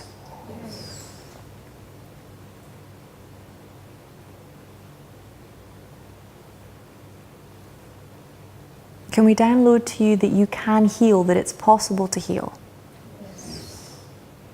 Can creators show you, can I release the feeling of being deprived if you eat healthily? And can creators show you that these things are not being taken from you, they're being taken for you?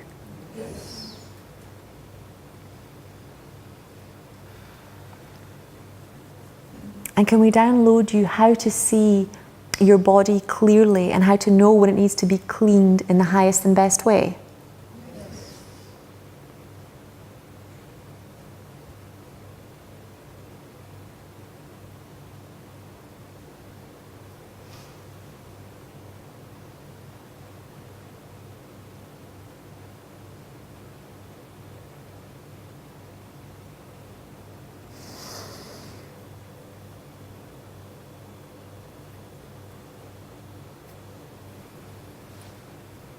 And can I release the shock and trauma of having people shame you because of the way you look or because of your weight?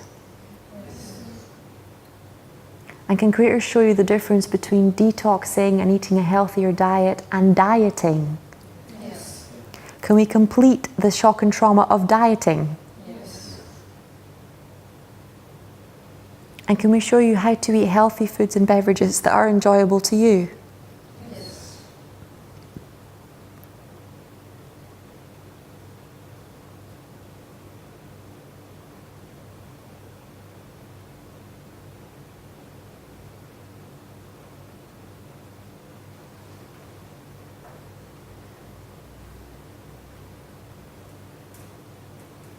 Okay, can we show you the difference between doing a parasite cleanse and killing animals?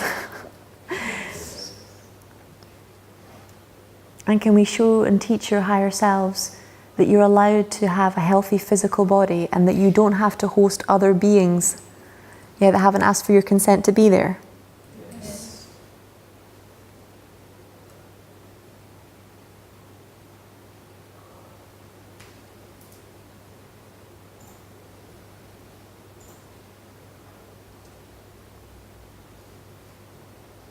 Can we download to you what boundaries are and what they feel like and how to say no and set good personal boundaries?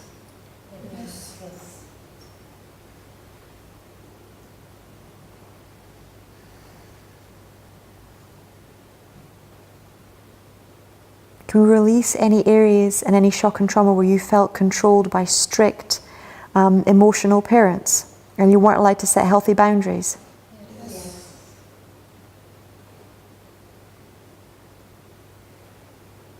Can we release the belief that you have to give all that you have, all of your nutrients, in order to be loved?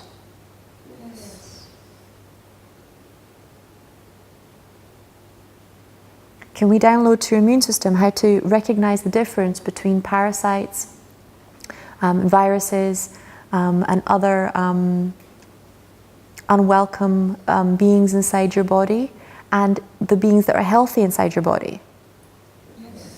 Like your probiotics. There you go. Can I release the belief that your body is disgusting, and can we download you with how to feel beautiful within your body? Can I release the toilet trauma? Can I download you that you're allowed to go to the bathroom and that you're allowed to set good toilet boundaries? How to live without being shamed for going to the bathroom, without shaming others for needing to go to the bathroom.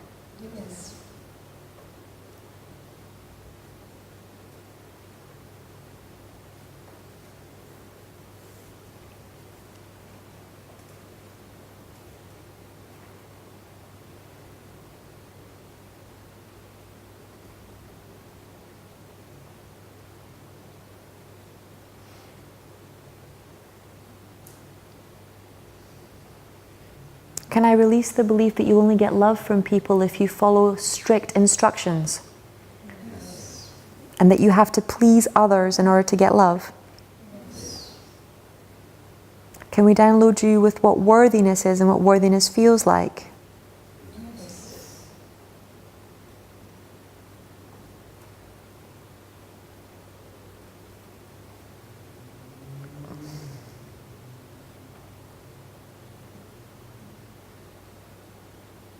Okay, how does that feel now, guys? Good? Yeah? So all these different things that we've been talking about, they have emotional links, and they have spiritual links, because we make eating decisions emotionally. We eat what makes us feel better, right? We eat what tastes good. So we don't really make decisions from a thinking place most of the time. You know, the first thing you were fed when you were little had nothing to do with what you chose. You know, if your mom couldn't breastfeed, for example, and you were given formula, the first thing you were given was the first thing you were given. Does that make sense? You can eat before you are able to speak, you can eat before you are able to think, so you have precognitive, pre-verbal connections with food. Okay? It's a very, very important phase. So, I will now let the projector be the projector. I've got my massive book over here, and we can start doing any questions and stuff, because you were asking about the coffee enemas. Shall we start there? Okay. Yeah. Okay. So there's a special brand of coffee called SR Wilson. Okay, that makes this go faster and easier. It has double the amount of palmuric acid that ordinary coffee has. You can just do this with ordinary coffee. The one rule is it has to be organic. Okay? If you want it to be double the speed, the coffee that you use is SR Wilson coffee. You can get it from, there's a company called Manifest Health UK. They're the only distributors in the UK. Okay. They're called Manifest Health. Yeah. Huh? What if you don't drink coffee? It doesn't matter, because it's not the same as drinking it. But you can do it with lemon enemas, or also with garlic enemas. Okay, if you don't want to do coffee, you can do garlic or lemon. It takes longer because you don't have the palmuric acid or the caffeine, but you can. I don't drink coffee, but I do coffee enemas. It is different. You will notice a difference in your body. Yeah, so basically you need to get the coffee. You need an enema bag. Do you have an enema bag? So you can get one off Amazon for 10 quid. Ideally you want one that's either plastic with no parabens, or, because I've said toxins can come through everywhere if you're going to be putting water consistently, or warm water, because enemas tend to be body temperature, right? In a bag, you don't want it leaching parabens and stuff into water that's going into your body. If you're going to do it with garlic and lemons, you're going to need a juicer. If you're going to do it with coffee, then you're going to need a coffee strainer. Yeah. And then with the coffee enemas, you just boil about 2 liters of water. You add 3 tablespoons of coffee, and then you let it, simmer for 5-10 minutes. You strain it, and then once it cools down to body temperature, you're ready to go. You pour it into the enema bag. You go into the bathroom, lie down on something warm like a yoga mat. Lie on your left side. You pop the enema bag in. It's like a little hose, and then you just unclip it, and it flows in. Only unclip half of it, because if it flows in too fast, your body will start pushing it back out. But if it goes in slowly, then it will all go in. Then you go to the toilet and you're done. Takes less than 15 minutes. It's not a very long process, but you will feel a huge difference immediately with the coffee enemas. You'll feel a huge difference immediately with the lemon enemas and stuff as well. If you struggle with constipation, you'll feel like a new person. It's like insane, because you'll feel strong, you'll feel clearer, you'll be able to think better, you'll be able to concentrate for longer. 95% of the serotonin in your body is created in your gut.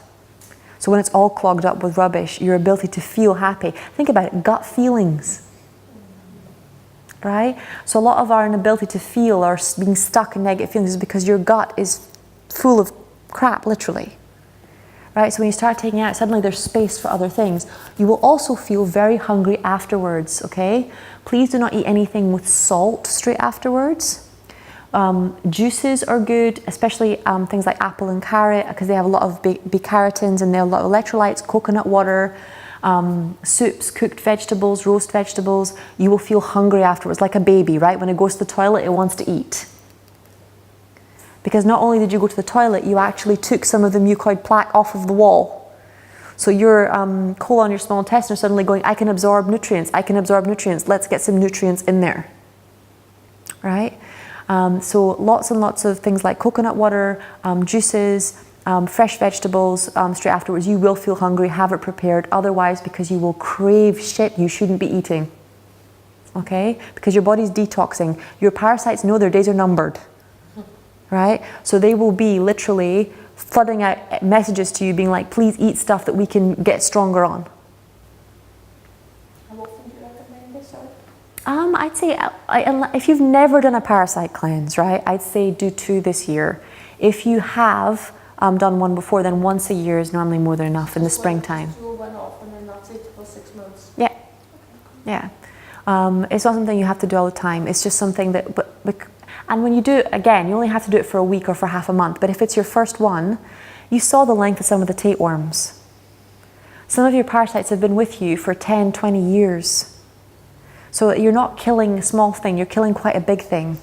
And then not only that, you have to get it out of your system, because most parasites don't actually live in the colon, they live in the small intestine. Okay? So they have to die and get passed into the colon before you ever see them in the toilet. Right? Yeah. Do it for a week solid. I normally recommend, if it's your first one, for a month solid. You can take breaks in between if it gets too much. But to be honest, I'm not kidding. With the coffee ones, you will like it. Before, you'll have all sorts of fears. I'm going to perforate my colon. I'm going to lose too much weight, or I'm going to, it's going to be embarrassing, or I'm going to leak, or all sorts of things are going to come into your head. After you actually do it, you're sitting there going, why the hell didn't I do this 20 years ago? You said to stay on the left side? Yeah. I was restricting to stay on the right side? Your colon flows that way. Yes, and then it was for the right, the end, so it can go on the other side as well. Right side's better for colonics. Left side's better for enemas. Because right side, you need the pressure from the water and when you're doing a colonic, you have that because the machine is flowing. Like literally, when you do a colonic, and you go and you get the machine done, right? And I would recommend doing one before you start all this, because it cleans your whole colon. Enema just cleans the bottom part of your colon. A colonic cleans your whole colon, so the whole thing gets cleaned, right? But yeah, so when you're doing an enema, you don't have as much pressure as you have from a colonic. With a colonic, it will go around and spiraling. When you're doing a colon, it's actually, the water's very gently, an enema, the water's very gently going in. So if it's having to go windy, that's why with an enema you have to do a bit of a massage. When the water's going in, you're doing a anti-clockwise, this way. And when you're going to the toilet, you're rubbing the other direction. Yeah, because one helps the water go in and as high as possible to kill as many nasty things as possible and to get as much poop out of you as possible. And when you're going to the toilet, it's to get as much stuff out as possible, so it's the other direction. Yeah, but this is just what I do at home, what I've seen people teach other people on YouTube, what I've had my nutritionists and stuff teach me. I'm not a professional, I practice. Yeah. But you can read like with the Alessandro Vallaldo book with the liver and gallbladder flush. Gerson Therapy talks in depth about coffee colonics, why they work, how they detox. It's called The Amazing Liver and Gallbladder Flush, and the other one's called Gerson Therapy. And you can go online and you can read. Gerson Therapy is supposed to be one of the biggest cancer cures on the planet. Sorry, how are you spelling? Gerson. And you can go on Amazon or you can go on YouTube and type it in, and there will be videos explaining in more depth than I've gone into here because it's specific therapy about how the coffee works on your liver, how it takes it out. Yeah, if you guys actually, if you want, I can pass around and note people, and if you write down your email address for me, I can send out the videos that I think are good on this stuff, and you can, in your own time, watch them and do them. But these are the kind of things that sound extreme until you've been ill. When you've been ill, when you've been in agony, suddenly they're not so crazy, right? It's not crazy that you should be going to the toilet 4 times a day. That's a really natural, normal process. What's crazy is taking drugs for months and months and months to address the issue that you're not going to the toilet and that you've got a clogged colon. Does that make sense? Yeah? If a dog gets ill, the first thing it does is what? It eats grass. Right? Why? Because it knows the grass is going to make it go to the toilet. It's going to make it literally go. And it's going to detox its colon. And it might make it vomit. Right? This is not a new practice. Coffee enemas are older than the Roman Empire. They were used in ancient Egypt, they were used in Rome, they've been used all over the world for a very long time because they work. Gerson therapy is scientifically proven. Like, there's loads and loads of studies. It caused a huge amount of controversy in the USA because of the pharmaceutical companies. It's still causing problems now because guess what? You can't patent coffee. Right? If you're diagnosed with cancer in the USA, I'm probably going to make a minimum of 50 grand off of you if you don't need any operations. If you do, we're talking between 900,000 to 200,000 pounds off of one person. We're talking about replacing that with an enema bag that costs 10 quid, and if you want high-grade coffee, that maximum costs 20 quid. Pharmaceutical companies are not happy. Okay? But it works. People have gone into remission in 6 weeks to 6 months. Sometimes it takes longer if your body's riddled, but because you're allowing the biggest detoxers of the body, both the liver and the colon, to detox at the same time. Okay, so it's not crazy. I'm not a big fan of coffee. I don't drink caffeine. I don't take coffee in anything. And when I read about coffee enemas, I absolutely, pardon the pun, shat myself. I was like, what if it brings back my symptoms? What if I get ill again? I can't even do sugar. Right? And then I thought, well, if it makes me better, I can always recover again. I can just cut it out again. Does that make sense? But if you don't ever try anything new, you don't ever get any further than you got. But I had to read about 7 books before I was ready to try. Right? I had to know the science. I had to figure out what I was doing. I had to get comfortable. And I did a month's worth of lemon enemas before I ever tried anything to do with coffee. Okay? If you've never done an enema before, period, start with water and then work your way up. Okay? Because it's quite an intense thing anyway. You'll feel a lot better after just doing a colonic. Never mind adding things like coffee and tea and all the rest of it. How would you do a colonic? You have to go and see someone, or you get your own machine. That guy that I showed you, the one who's in like his 70s and he looks amazing, he has his own one in his house because he thinks every time you do a liver flush orally, he says you should go for a colonic because all those green little stones that fall down into your colon can get stuck and then they're releasing toxins in your colon. So the night before you do it, he says do an enema, and then the morning afterwards do an enema, and ideally, if you can afford it, do a colonic. So he just bought a machine, just like we buy a juicer. They're about the same price as a Vitamix. So did you go for a colonic before you did that? I did for ages, but I went for a colonic for IBS. I was recommended by the doctor to go for a colonic for IBS when I was really not well.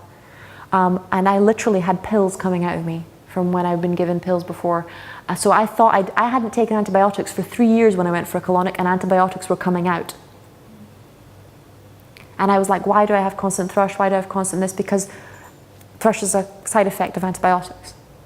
And I still had them, but they were further up my colon, stuck in the mucoid plaque. And at that point, I didn't even know what mucoid plaque was. And I thought, if I go for a colon, that's it. And that was already extreme for me, and I was already freaked out about going for a colonic. I didn't tell anybody I was going. You know, it was like the world's biggest secret. That was the best thing ever. See? I've got one book next week. They're great when you go, but before all this, but it's you wouldn't need to. If you hadn't had all the abuse around going to the toilet that you've had, you wouldn't ever need this. You would still be going to the toilet 3 or 4 times a day. No one would ever have made fun of you. No one would ever have gone on about how, you know, different things that you make smell or whatever after you'd been to the bathroom when you were a kid, or, you know, that stuff wouldn't ever have happened. You know, but especially if you think about cubicles when you're a kid, because I worked in nurseries and with young kids. Even if you have siblings, you already don't get much time in the toilet in the morning, right? If you take it to nurseries, you're talking 2, 3-year-olds who are sharing cubicles, who are going to the toilet with the doors open and the teacher standing here watching them go to the toilet because they have to help them wipe, or they might not be able to pull their pants up properly, and they have the door open with the kids coming in and out and washing their hands at the same time. That's not a right environment for a little kid who's learning how to go to the toilet to go to the toilet. Does that make sense? You can see how they wouldn't feel comfortable going for a number 2 or even in that environment. Because most people wouldn't anyway. They'd feel too nervous with strangers walking in and out and everything else, right? But it's not conscious, and it's at an age where they don't even remember it happened. And because it happens collaboratively, like everyone used to get hit at school. It was just normal. So nobody thought there was anything wrong with it. And now everyone's getting toilet trauma at school, and everyone thinks it's fine, and it's not even a conversation. Right? But you should not be going to the toilet at 2 or 3 years old in a room full of 20 other people with strange teachers that might change, because let's say I'm the one standing in the toilet cubicle and another teacher comes in and I have to take the kids back. We'll swap in the middle of another kid being on the toilet. And you haven't even asked them if that's okay. Right? And when you're trained, it's fine, because kids don't mind that kind of thing.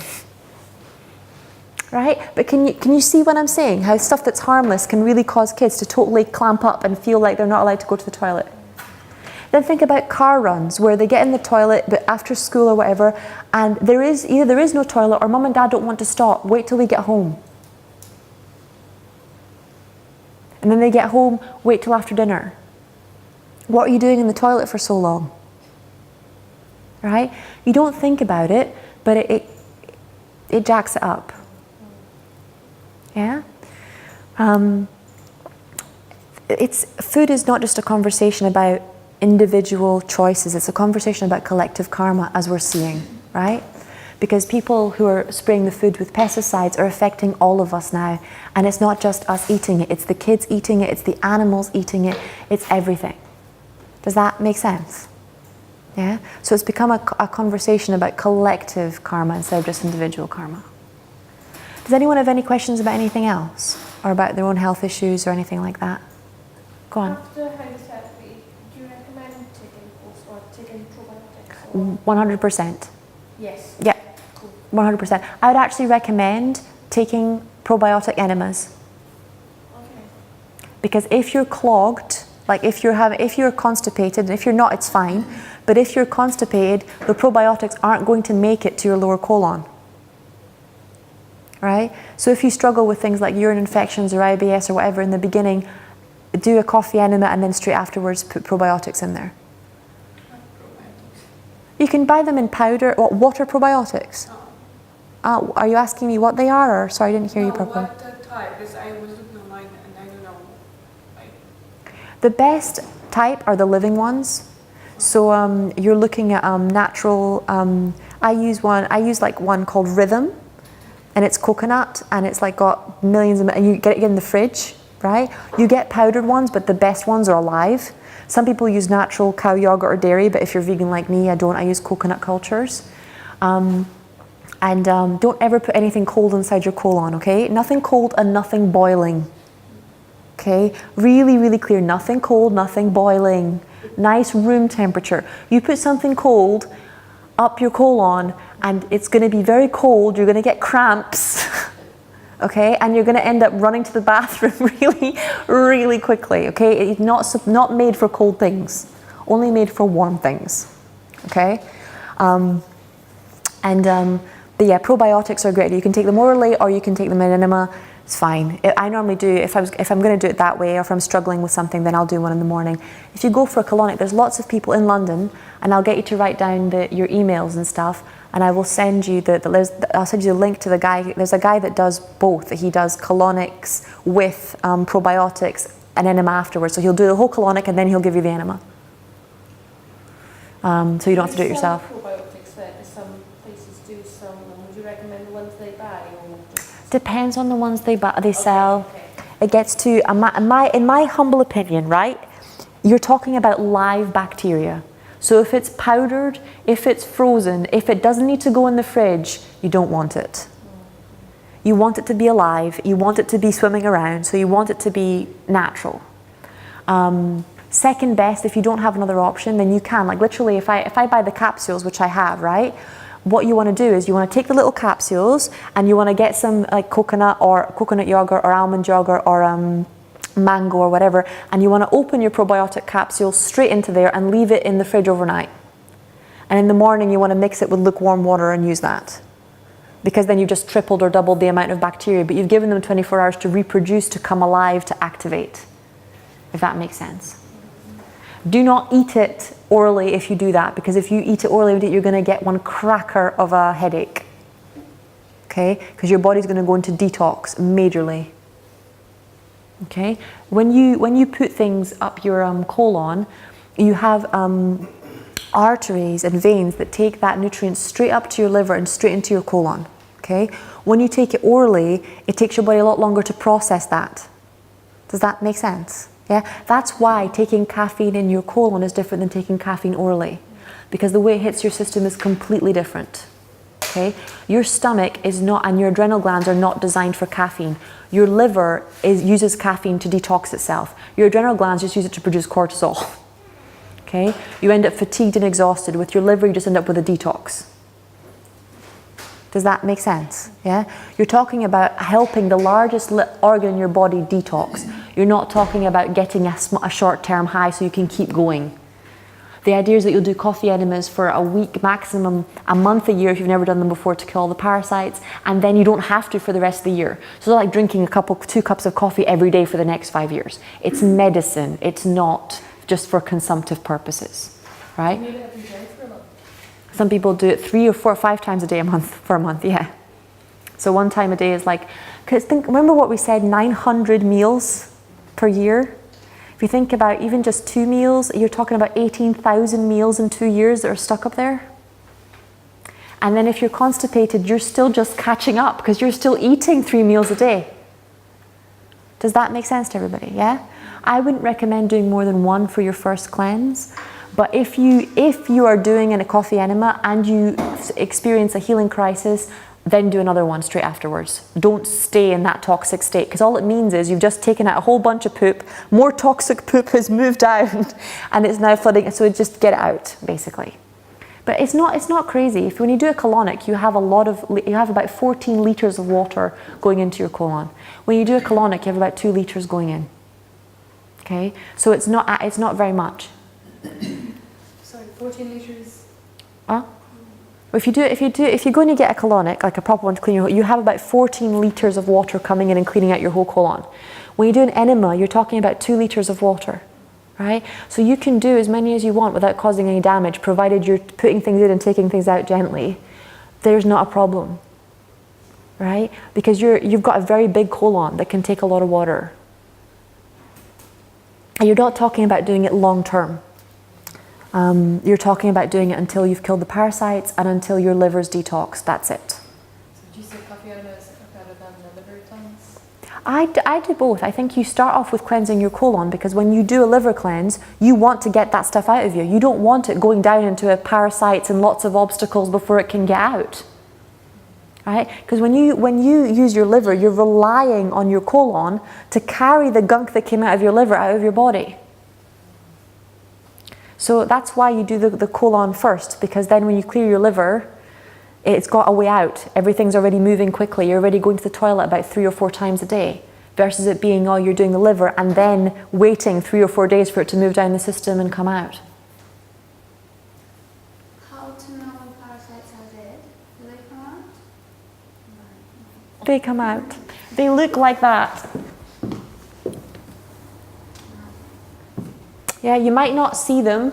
I've got a picture of one of mine, which really disgusted Todd and everybody else. They come out with a colonic. They also come out when just when you go to the toilet. You don't feel them, just feels like normally going to the toilet, but they stick to things, and they're long. Still alive? I've never had a still alive one, but some people do get a still alive one. Yeah, I've never had that. Normally they're just like that. They're like long, gooey, partially decomposed, and it feels weird. The other thing that might come out is mucoid plaque. So it's this green, rubbery stuff. It feels like you're shitting out a rubber. And the penworms, the female ones, literally crawl out of your body. Oh God, here we go. And lay eggs in your anus. That's why you might have itchy bum. And then they crawl back in again. They're really common. Yes, Sandy? You mentioned earlier about when you heal. Yeah. You grieve. You go through a grieving process. Yeah, you do. Now, would you say that quite a few people are addicted to their health problems? Yeah. Because subconsciously they don't want to go through that. Yeah. It takes a lot of courage to face emotional pain. And to actually, particularly when you're looking at chronic illness, you're looking at being very, very angry at yourself for repeating the same pattern over and over again. And the reason you're repeating it over and over again is because you can't face it. You're so scared of seeing that, you really can't face it.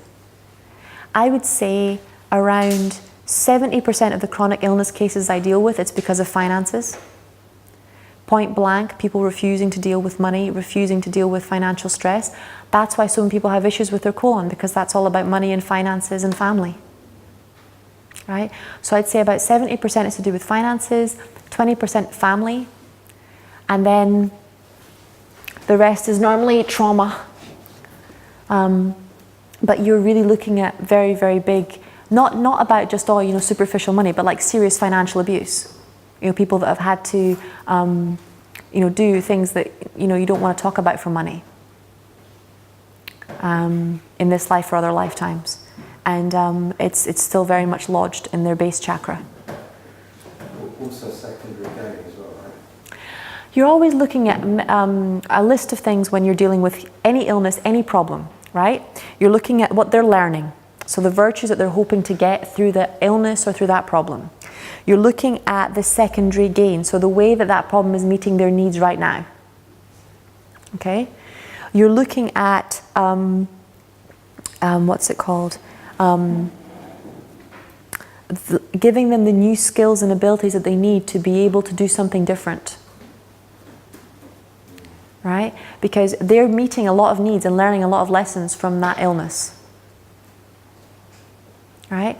And also, you are looking at compassion. Because, for example, some of this stuff is personal karma, right? But often if you've been ill for a long time, like I was, it's learned through the actual illness itself. And a lot of the kids nowadays and a lot of the young adults nowadays are not ill because of their addiction to the illness. They're ill because of literally because of all the chemicals they're getting from their environment. Most of them were ill because of second-hand karma. It's got nothing to do with their own choices and decisions other than that they chose to incarnate in that family. Right? And they're not being educated. which is another form of bad karma. Right? They're being told that it doesn't matter what they eat, that they have no power over their own bodies. You know, that they're victims of a disease, and they're getting that secondary conditioning from the doctors, from nurses, from, you know, different health specialists. You know, so of course they're terrified. It's a very big shift in perspective. Okay, so a lot of people, and you have to realize that most of the books that were written about illness, especially metaphysics illness, were written by our grandparents or our great-grandparents. Right?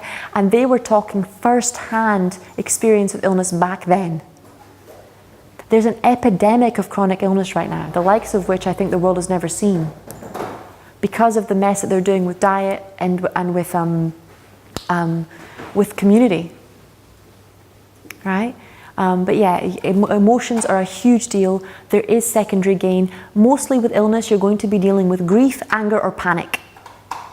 Yeah? I call it's a panic attack. Okay? And when someone's carrying huge amounts of panic, their body can't hold it. It's what we talked about with spirit, body identification to spirit identification. But normally, if you cleanse the liver and you detox the liver and you detox the colon, this stuff starts to resolve itself, because for the first time the person feels able to deal with their issues. And it's the same thing, the body feels able to deal with its crap. Right? If the body can release toxins easily, that's because emotionally you can release toxins easily, and mentally you can release toxins easily. Has anybody ever found that when they're stressed they don't go to the bathroom? They don't mean to, yeah, but they just don't go. Yeah, because your whole body, because of your emotions, is stopped. You're in freeze mode. Okay? So you've held all those toxins in.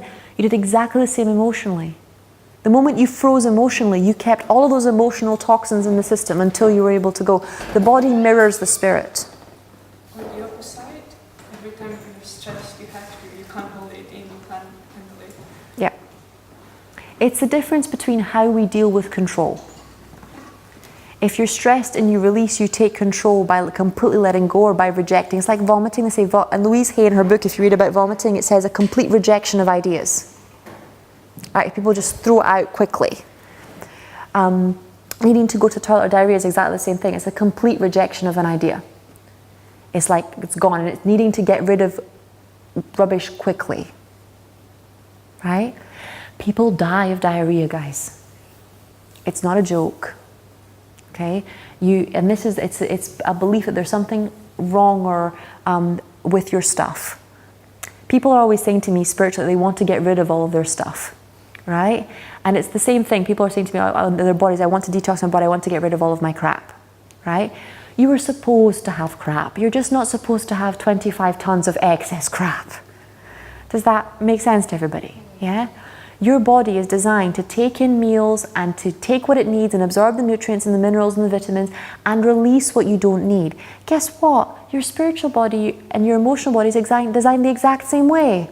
It's designed to take in things, digest them, process them, and then release what it doesn't need. Right? When you can't do that digestively, it's because you're struggling to do it emotionally and spiritually too. How many of us know how to process things emotionally properly? No. Which is why so many of us don't know how to process and release things in the physical body. Right? There's a lot of countries, Ukraine, Romania, Russia, where this stuff is a lot more mainstream than here. Yeah? It's a lot more mainstream. I had a Ukrainian boyfriend and they had enema bags hanging off the back of every toilet door.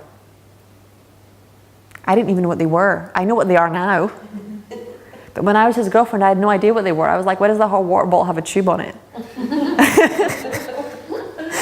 You know, I didn't know what they were for. And my boyfriend, then he told me that when he was ill or when he had a fever, his mum would give him an enema. And I was like, that's child abuse. Right? But she knew something that I didn't. She knew that his body wouldn't be able to create fever if he wasn't able to make bile. Right? So it's difference in knowledge. Enemas are a very old thing. Before they did them with, water balls like they're doing them now, they used to do them with buckets. Just like you have a shower, you just put a tube on and off you go. And in ancient times, they used to do them with bamboo. Right? It's not a new thing. Enemas are not a new thing. They're a really, really old thing. They're a really, really disgusting thing. But they're a really, really effective way of clearing out your colon. Like, see, how many of you think, after what we've discussed tonight, that you probably have over 800 excess meals inside your colon right now? Yeah. Right? You don't want that. You don't deserve that. You shouldn't have to carry that for the rest of your life. You know, and most people are too freaked out to really discuss it. So that's why I'm talking about it. Because I don't want anybody dying or getting ill not knowing something as simple as a £10 bag from Amazon and some coffee or some lemons can sort them out. If you struggle with things like colitis or with IBS, or you can start with chamomile enemas and then move up to coffee when you've repaired your gut wall enough. Okay? But normally colitis and IBS actually respond very well to coffee enemas, just so long as you don't go mad and start doing like loads every day. But yeah, if you do one a day, normally because your liver starts to heal, you heal very, very quickly and very, very rapidly. And I'd say 9 times out of 10, you want to know how a lot of those actresses and stuff on TV have a flat belly because of that. Yeah? Anyone else have any questions? Go on, darling. So for the first time in my life, I had to do some kind of try vegetarian. It's normally like in my culture with a lot of meat. Mm-hmm. My problem is whenever I eat, first of all, I can't eat grains. Just doesn't go with me. Yep. It completely upsets my sugar levels. The same like if I eat just vegetables and fruits, I get hungry very fast. Like something to do with my sugar levels. When I eat proteins, that's when my sugar levels are stable. Like I don't overeat. But when I eat just vegetables, like it's just really upsets my sugar. Because I see like vegetables and grains, that's the choices. It really upsets my sugar levels. Like it gets weird, and I can feel something's weird in my body. Okay. You know how we just talked about having a backlog, right? What's happening right now is that you have a backlog of sugar inside your body. Okay? So when you take away the proteins, your body starts to detox. And when it starts to detox without you having any help, like a colonic or like a liver flush, you're suddenly getting all this sugar flooding into your bloodstream through your gut wall as it moves down. Does that make sense? Right? Because what's happening most of the time is that most of that stuff is stuck. And the moment you change your diet, especially to vegetables and grains, you're creating what they call an intestinal broom. Okay? So it's starting to scrape off the sugary stuff and the icky from the walls and move it down your colon. And as it's doing that, it's being released into your bloodstream. So you're going, oh my God, my sugar levels have shot up. Right? So you're trying to slow your digestive down. Protein, if I eat a sausage, it takes me 72 hours to digest. Okay?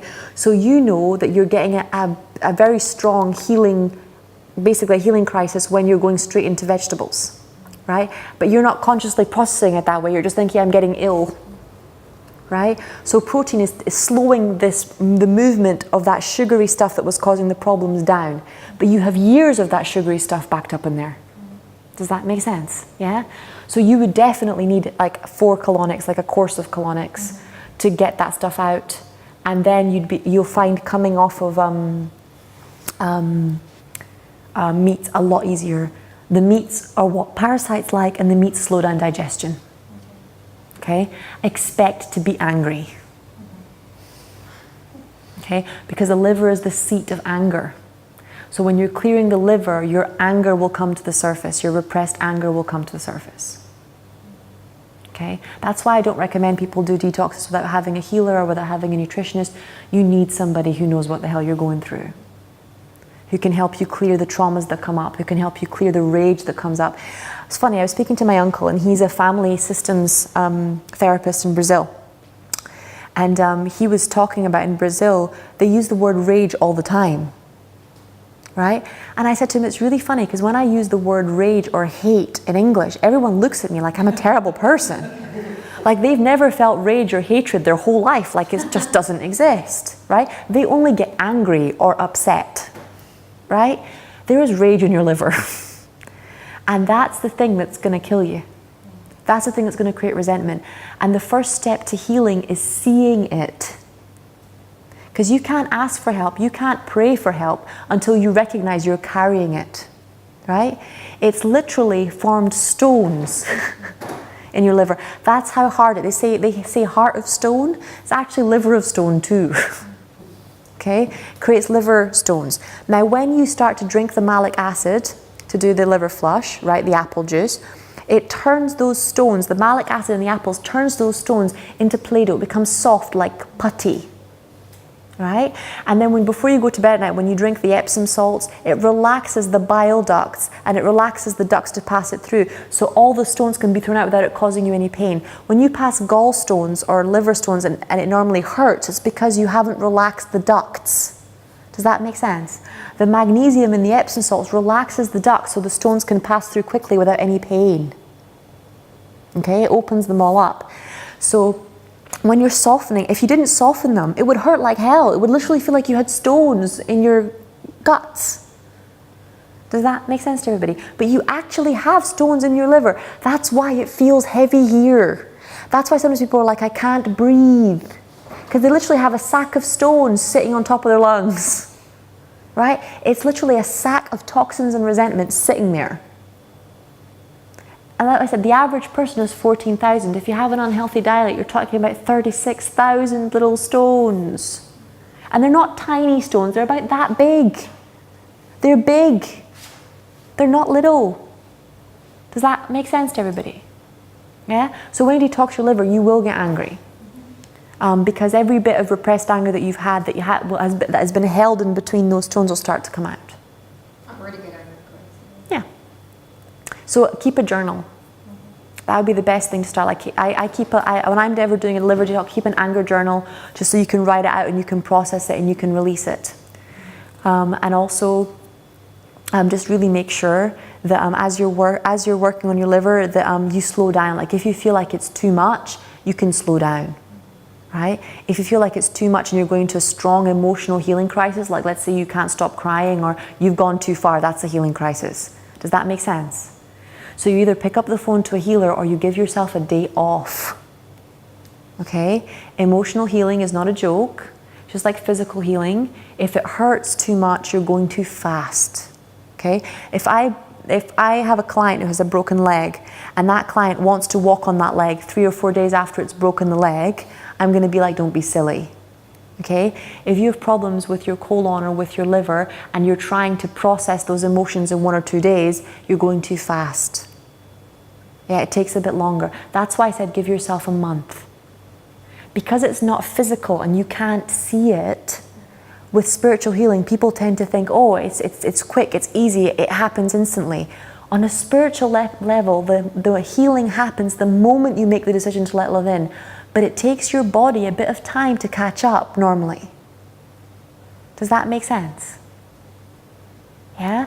Not because your body wouldn't be able to catch up instantly, but because your body's pretty clogged up. Right? And that's why the body actually vibrates at such a lower frequency than the spirit most of the time. Because it's so clogged up. It's not that the body's a lower vibration, the body's a very high vibration. Right? And because the colon's been clogged up, you're going to be deficient in minerals. Guess what that means? No structure, disorganization, disliking authority. Right? Because your cells can't create structure without vitamins and minerals, and they can't replicate. Even your DNA can't replicate itself without vitamins and minerals. Does that resonate with everybody? Yeah? What you can use and what I recommend you use is plants. That's why I said you can do a chamomile enema. I would recommend peppermint as well, like drinking a lot of peppermint tea. Peppermint gets rid of excess gas inside the colon. Emotionally, peppermint gives you the ability to glide over difficult emotions.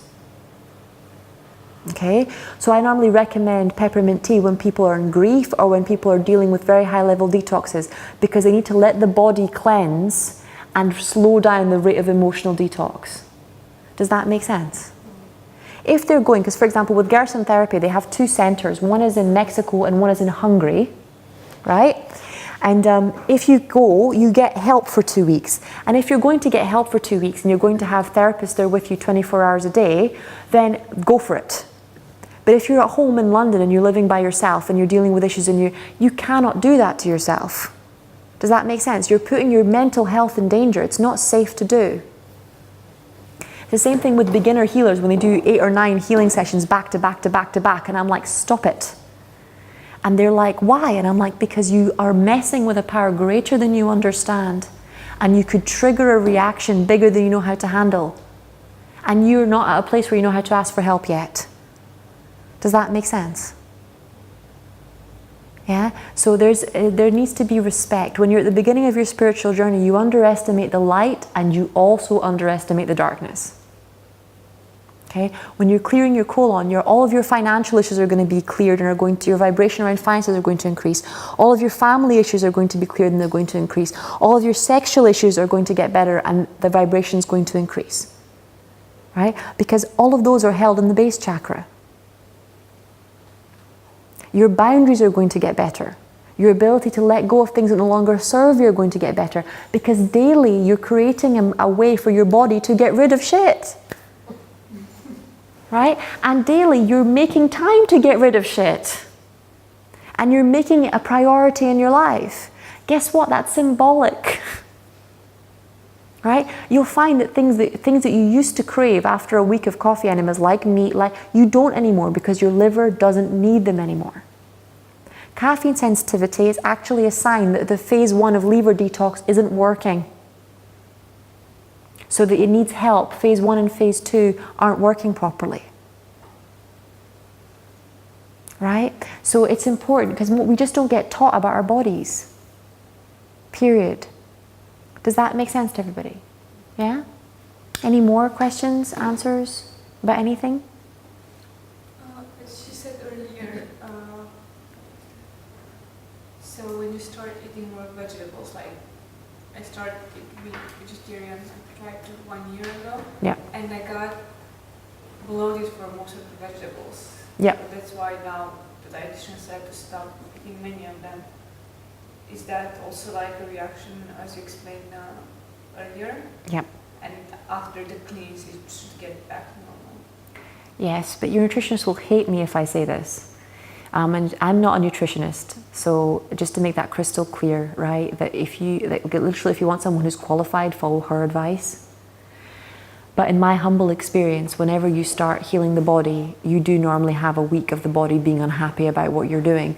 Not because the body isn't healing, but exactly because it is healing and it's telling you slow down, rest, give me energy.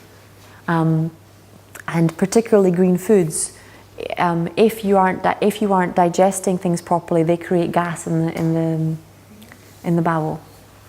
But slowing down the digestion won't help with that. Taking glutamine will help with that. Taking peppermint oil will help with that. There's a really good doTERRA oil called Digest Zen, which is amazing for sorting out any sort of gut issues really quickly.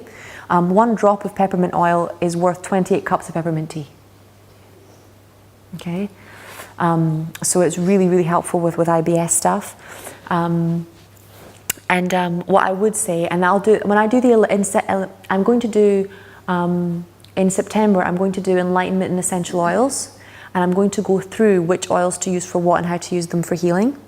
Literally, you can use peppermint with lavender internally, because lavender treats emotional trauma, and the peppermint will help create a balm over the wall of the intestines. But with you, the body is, like I said, the body is going into detox too fast. So without the help of the colonics and stuff, it won't be happy. And not because of the vegetables you're eating, because the vegetables you're eating won't see the light of day for another 24 hours. What is moving is the backlog. And that's uncomfortable because the backlog is what carries the candida, the parasites, the gases.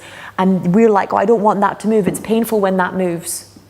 Right? Sometimes it burns, sometimes it moves too fast. And it's moving because of the backlog of it. So you said for that colonic, not enemas? I would say start off with a colonic and then in between do enemas. Because I already started with enemas. That's fine. The enemas are never an issue starting with them. But a colonic is to do the equivalent of a colonic with an enema bag would mean you filling it up 12 times. Okay, you just can't clean that much and you'd spend the rest of the day on the toilet. Right? With a colonic, it all gets cleaned and they all pull it out in one go. Right? That's why Alessandra Moritz basically recommends getting a colonic machine. right? They're about 700 quid, and that's it, you're sorted for life. You know, and most, they're just small, they're flat packy things, they can live in the bathroom cupboard. You just have to fill them with sterile water and then disinfect them afterwards. But it, you know, it depends on where you are. At the moment, I'd say start with a 10 quid colonic bag, getting yourself the SR Wilson organic coffee, taking the colonics regularly, taking the enemas regularly. If you feel yourself having a negative response, upping the number of enemas that you're doing. Just basics, reading up and starting. Because this is very basic, this is very beginners. Yeah, this is what at the level I'm teaching at. I'm not a qualified nutritionist. I'm just sharing with you what got me to a state where I was okay. But things like stubborn, because fat as well in the body, it doesn't just hold water, it holds toxins. So that's why a lot of people have stubborn weight, particularly around their legs, around their belly, around their back, because that weight is holding all these toxic chemicals that if they were suddenly released into the bloodstream would cause you to overload. Does that make sense to everybody? Yeah? So unless you help your liver be able to get more hormones and stuff out, think about it with me for a second. Let's talk about veganism for a minute, okay? From a health perspective. Let's say I go and I have a yogurt. Okay, I'm thinking I'm just getting the calcium and the probiotics from that yogurt. Okay, actually I'm getting a good dose of pus, I'm getting a good dose of antibiotics, and I'm getting a good dose of hormones, because cows get injected with hormones to make them grow and also to make them produce milk all the time. Okay, so I'm getting all that as well. That goes into my body and my liver's like, okay, I'll take what I can use and I'll use it. What the hell is the rest of this stuff? Okay, so the liver then starts to process those hormones and remove it. What do you think is a bigger threat to your body? The cow's progesterones, the artificial hormones, or the pus that came from the cow and any infections that it had, or the estrogen you produced yesterday? The stuff that came from the cow, right? So the liver is going to prioritize getting rid of the stuff that came from the cow. And it's going to spend the next hour or a couple of hours getting rid of that instead of taking your hormones out of the bloodstream. So your hormones have a very short shelf life. Every time you produce estrogen, it lasts about 24 hours, maximum 48 hours before it's done, it's redundant. And then you're going to have recycled old estrogen just sitting in your blood. Does that make sense? Right? The problem is not meat. The problem is the inhumane and completely crazy scientific experimental way that we're dealing with it right now. Yeah? Meat is normal. The issue is injections, antibiotics, the suffering of the animals. When you become, and it's really annoying, so do you want me to share with you my story with this stuff? Yeah? Okay, this is not a guilt trip, this is just my story, so take it or leave it either way. And I'll share with you the other aspects of it which weren't veganism, that came from fair trade stuff from the other side of it. So when you become psychically aware, and I woke up when I was 19, suddenly you become in communication with your body. And most of us are incommunicado. Like, we don't really talk to our bodies, we don't listen to our bodies. It's not a two-way street, right? It's a conversation. We tell the body what we want and it does as it's told. The moment you're psychically awake, that's not what happens anymore. Okay? It's a two-way street, your body's talking. And not just that, the products in the supermarket aisle are talking too. Okay? So it started for me with rice. In Brazil, we eat a lot of rice, okay? Almost every meal has rice as a staple base, right? And I had my angels tell me, you need to eat organic, fair trade, brown rice. And I was like, I don't like brown rice. I like white rice. And they were like, yeah, we know, but you need to eat organic, fair trade, brown rice. And up until then, I'd be quite compliant in the sense of when they told me to do something, I would just do it. This time, without meaning to, I said, I don't understand. I don't understand why I should eat brown, fair trade, organic rice. You know, I don't understand. And unless you show me, I'm not going to do it. So I walked down the aisle and I picked up my bag of white non-organic rice because it was like 60 pence and I was a student and I was skint. And the moment I touched that bag, it was like I was teleported to another time or to the place where this rice was made. And I could see people literally starving on the wages that they were given for having produced this rice. And it felt like I wanted to cry. And then the moment that I saw that, and by this point I literally, with that memory, I dropped the rice, so it went down in the middle of the store floor. And then the next image that I saw was the rice in the factories in tubs of bleach to make it white. Okay? And then I saw the poor people having to stir it and breathe in the chemicals as they stirred the rice in the bleach to make it white. And that was the day I decided I'm not eating any more white, unorganic rice. Does that make sense to everybody? Yeah? So food is not just about price, it's about the way that the people who made it were treated, and it's about the chemicals that the food was exposed to as it was being brought to you. And it's about what you don't see, because when you see it, it changes you. That's why most people can't handle watching the videos of animals suffering, because it hurts too much and they can't do anything, so it pushes them into despair. But veganism is way more than just about animals. If I stop using paper at all, if I don't buy any more books, and that's why I have a Kindle now, because I don't want to use any more paper, I don't want to harm any more rainforests. I love books, but I don't want to harm any more rainforests. If I stop using paper, I'm saving about, I think it's 120 trees per year. But if I go vegan, I'm saving over 3,850 trees per year. Just because of the amount of energy that the agricultural industry uses to make meat. So things are interconnected, okay? Even if you don't go vegan completely and you only decide to go vegan 3 days a week, or start supplementing 1 meal a day as a vegan meal instead of with meat, you'll make a huge difference to your health. You'll make a huge difference to the environment, okay? I'm not going to tell you the things I saw when I go down the meat aisle, right? Because they're not fair to use to guilt trip people. I don't think it's right, but they're really not pretty things. I stopped eating eggs the day I realized they killed all the male baby chicks, right? Male chicks don't make eggs, so they crush them, right? There's all sorts of things that are completely inhumane and just completely wrong, period, that are happening. And we're dealing with the karma of it. It's the meat industry that's causing the majority of the pollution on the planet. It's the meat industry that's causing the majority of the diseases that we're having right now. And it's the meat industry that's causing the majority of the pain to other animals. To me, that's a direct karmic link. You can't abuse the whole of the animal kingdom and expect to have no consequences. Does that make sense to everybody? And if you're neutral about what you eat, if you don't care about what you eat, then you are still in fear, because there's no such thing as a neutral thought.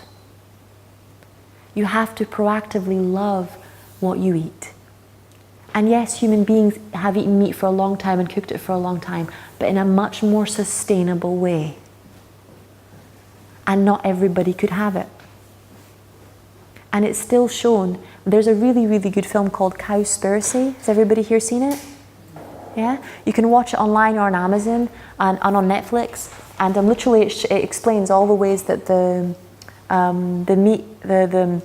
meat industry causes the majority of the pollution on the planet. Actually more than coal mining, than the oil industry, and that it's silenced because of how much money they make. There are still activists in Brazil getting killed every day by the meat industry. I know a lot about it because my grandmother used to own part of a cattle ranch. Okay? It's a big deal ranching where I'm from. It's not a small deal. People live and die by it. You're talking about their providing for their family. It's the biggest reason why the rainforests are getting cut down is to provide space for grazing for animals and for new farms. It's just pretty much unsustainable the way we're doing it right now, and it's not good for the body. There's also, darling, what was the other one? There's Cowspiracy, there's another one, it's knives over forks?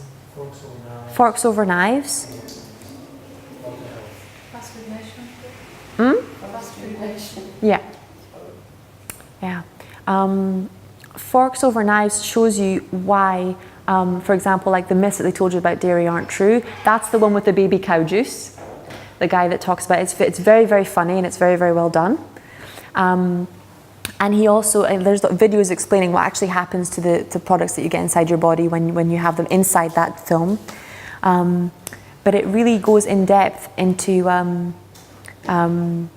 how the studies that prove that the people who have always been able to eat meat have actually had more illnesses than people who haven't. There's a really interesting study about the Second World War. There's a country where because of rationing during the Second World War, the Germans pretty much took all of the meat in that country for a year and a half, almost 2 years.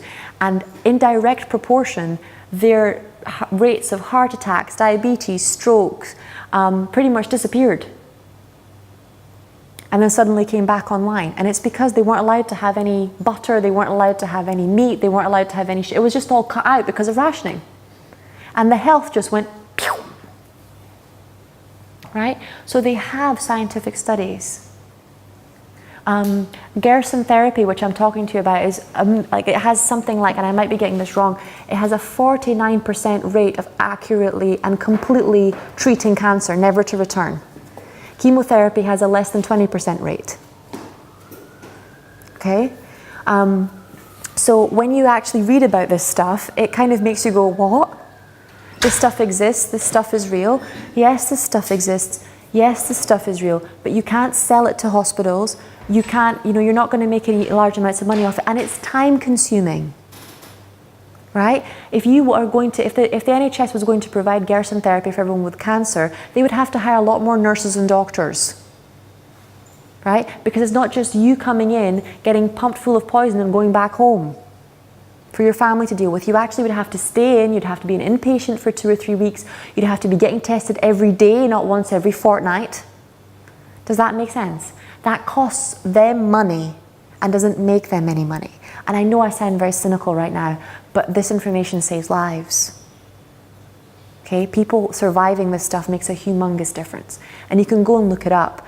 But Gerson's been around for a long time, and he came up with this a long time ago. The other very good liver detoxer is lemons. Literally, you take lemons, you shove them in the juicer, you shove anywhere between 3 to 8 lemons, start off with 1 lemon and then move up, and you put it in an enema bag with warm water.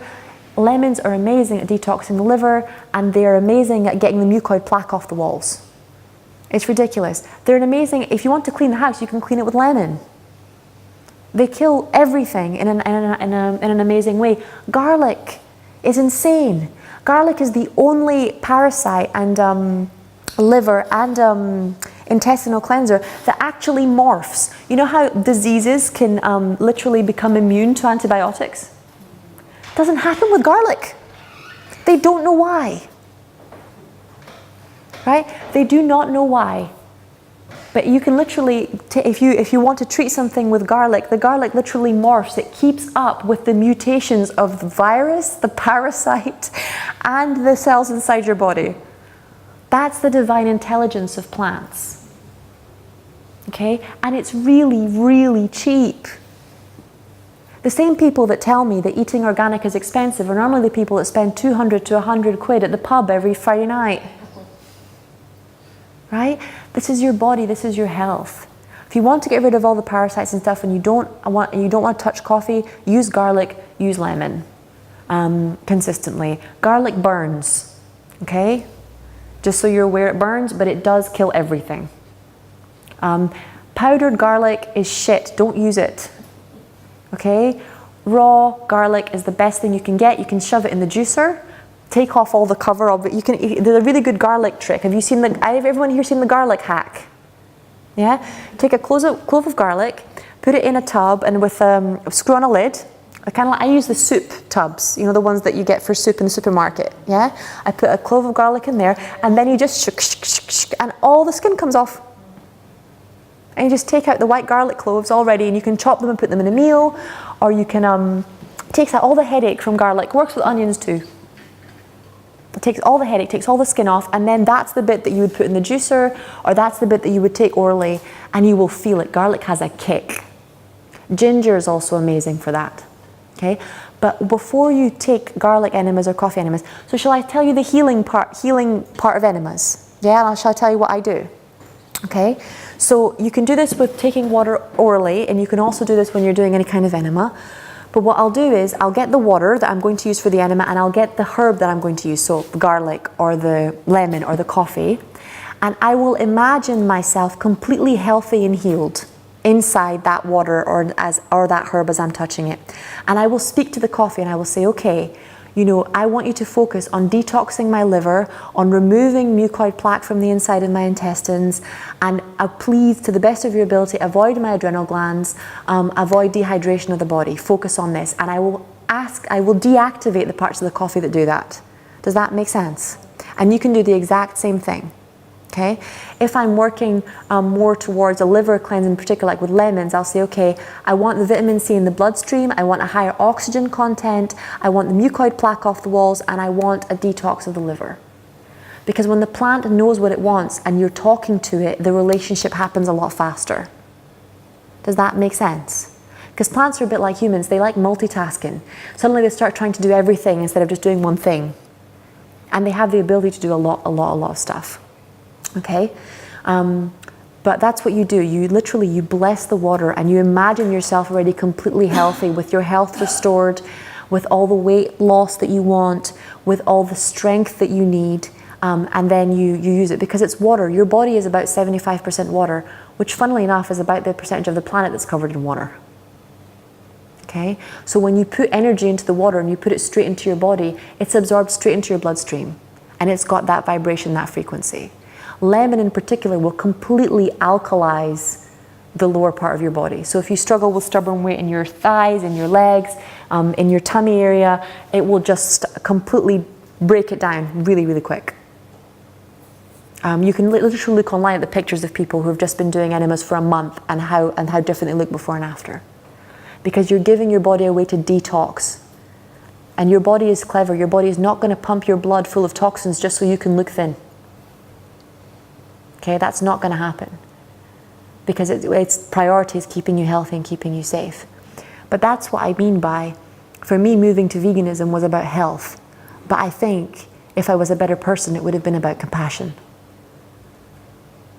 It would have been enough that there was something morally wrong happening in that area. It wasn't for me. I hope it is enough for more people. You know, but it's making that decision to shift from lower vibration foods to higher vibration foods. Any food that caused anyone or anybody suffering is a low vibration food. Okay? And you might be able to clear the suffering from that food, but you can't clear the denial that's in you if you refuse to look at what's going on in the world. Does that make sense? Yeah? And it's about us believing we can't do anything. It's about our fear of our own powerlessness. The only reason you're scared of watching a video about animals not being happy or about suffering in the world is because you think nothing can be done.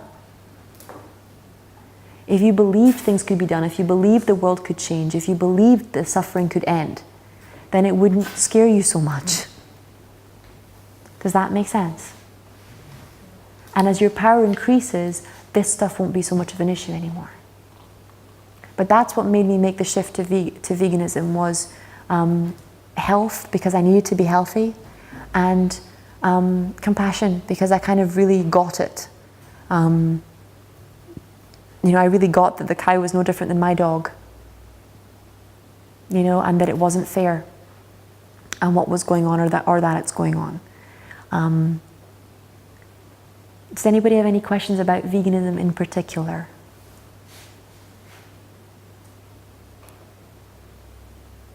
No? All quite quiet and pensive? What was that thing with B12? B12. You can get B12 from chlorella, CHROELLA. Yeah, because I have chlorella spirulina. Yeah. And but I was also, because I tried to be vegan and I was for some time, and yeah, I was also taking tablets. But I was just wondering whether you can get B12 from chlorella. And you can, I'll send you, there's another vegetable that I can't remember right now that you can get it from as well. Or there's two vegetable sources from that you can get B12 straight from. Be careful when buying vitamin B12 from shops. If you are vegan, a lot of it comes from cows. So you have to look at where it's coming from. But yeah, you can get vitamin B12 straight from chlorella. It's not an issue. The biggest issue that people struggle... Huh? Is it in kale? I don't know. It might be. I haven't looked. I haven't heard of it being in kale, but it might be. I know it's quite rare, B12. I know there's lots of B vitamins and a lot, B1, B2, B6, which is already really good. But B12 is quite a rare one to get in vegetables. That's why so many people, when they switch to vegan, that's where the doctors and nutritionists kind of focus on. But I know you can get it from chlorella. I'm pretty sure you can get it from spirulina. And I'm pretty sure you can get it from some types of seaweed. Yeah, kale as a rule is very good for you. It's a very good intestinal broom.